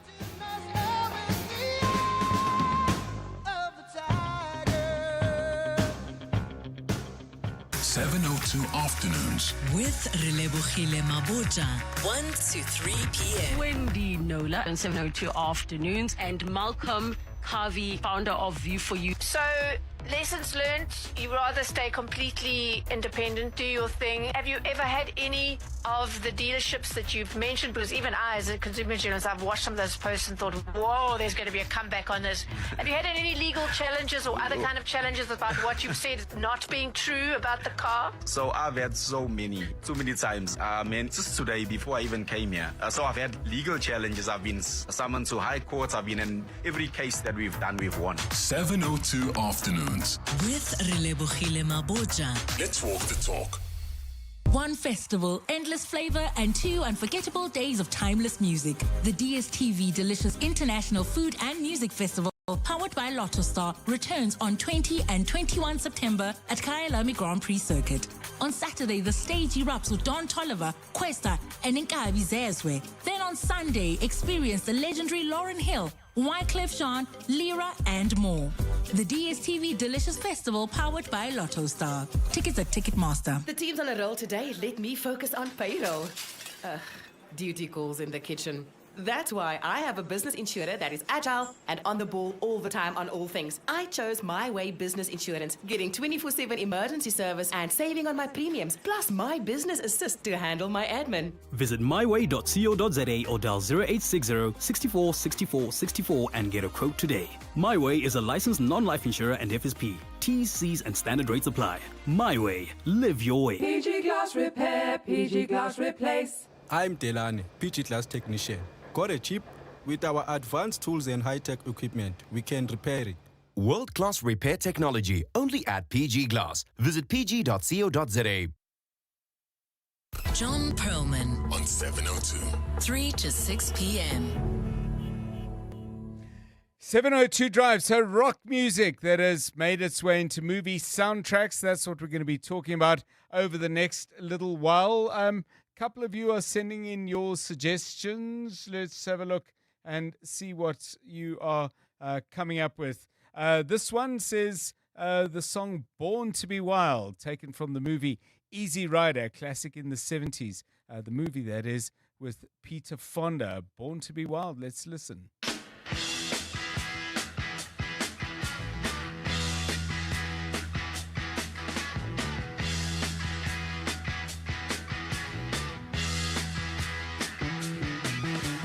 Get some water running. Head out on the highway, looking for adventure, and whatever comes our way. Yeah, darling, go make it happen. Take the world in a loving embrace. Fire all of your guns at once and explode into space. I like smoking lightning. Heavy metal thunder, racing with the wind, and the feeling that I'm under. The movie Easy Rider, the band Steppenwolf, all of this in 1969. The song Born to be Wild, rock songs that have really stood out in movies that you've enjoyed. Keep them coming on 072 702 1702. You're with John Perlman on 702. Hi, John. My rock song in the movie would be the movie Journey. The song Don't Stop Believing. Beautiful song. Beautiful song. Gives me goosebumps. Shiva Sportsburg.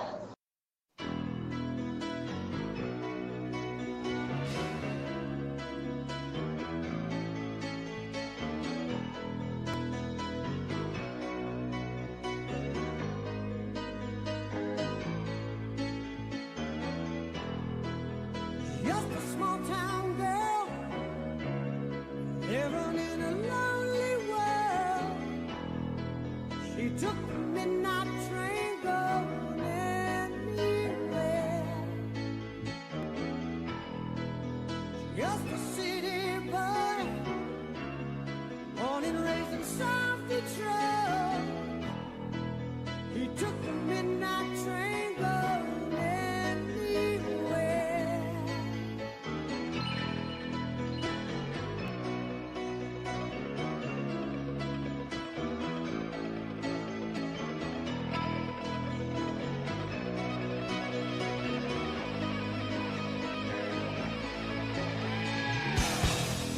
A singer in a smoky room, the smell of wine and cheap perfume.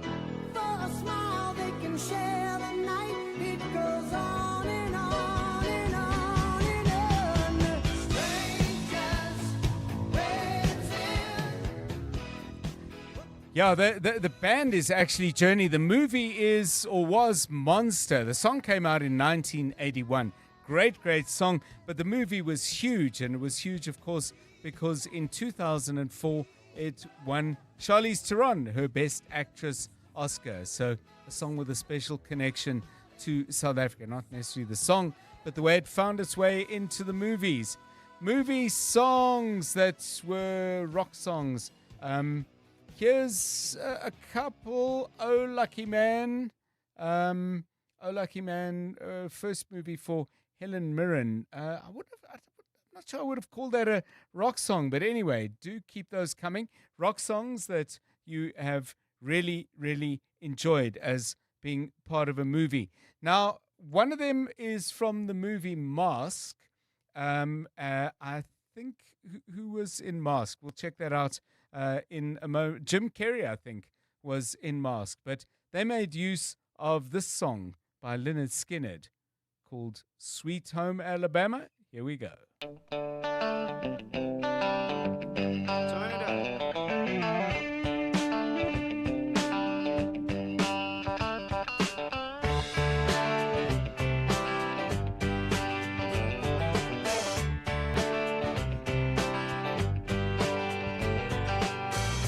Big wheels keep on turning, carry me home to smack you. Singing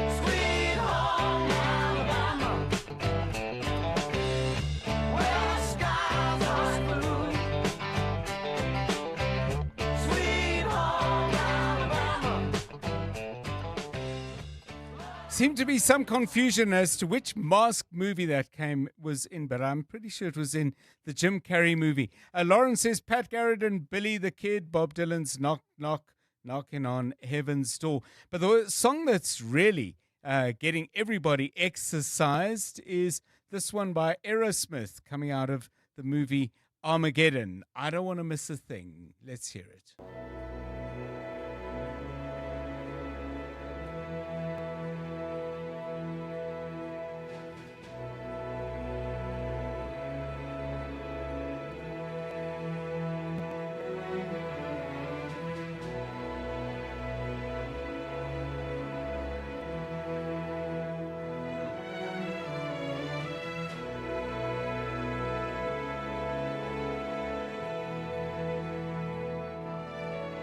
I could stay awake just to hear you breathing. Watch you smile while you are sleeping, while you're far away and dreaming. I could spend my life in this sweet surrender. I could stay lost in this moment forever. Every moment spent with you is a moment I treasure. Don't wanna close my eyes. I don't wanna fall asleep. Sound of Aerosmith there. A few other suggestions. Sweet Home Alabama was in Con Air. Somebody says, I Grieve by Peter Gabriel from the movie City of Angels. Not a rock song, but I think it qualifies, says Carlos, because it is progressive rock. Thank you so much for all of your suggestions. Please, really enjoyed getting them from you, and thanks for that. I'm John Perlman. I hope you have yourselves a good Thursday. From all of us, good night.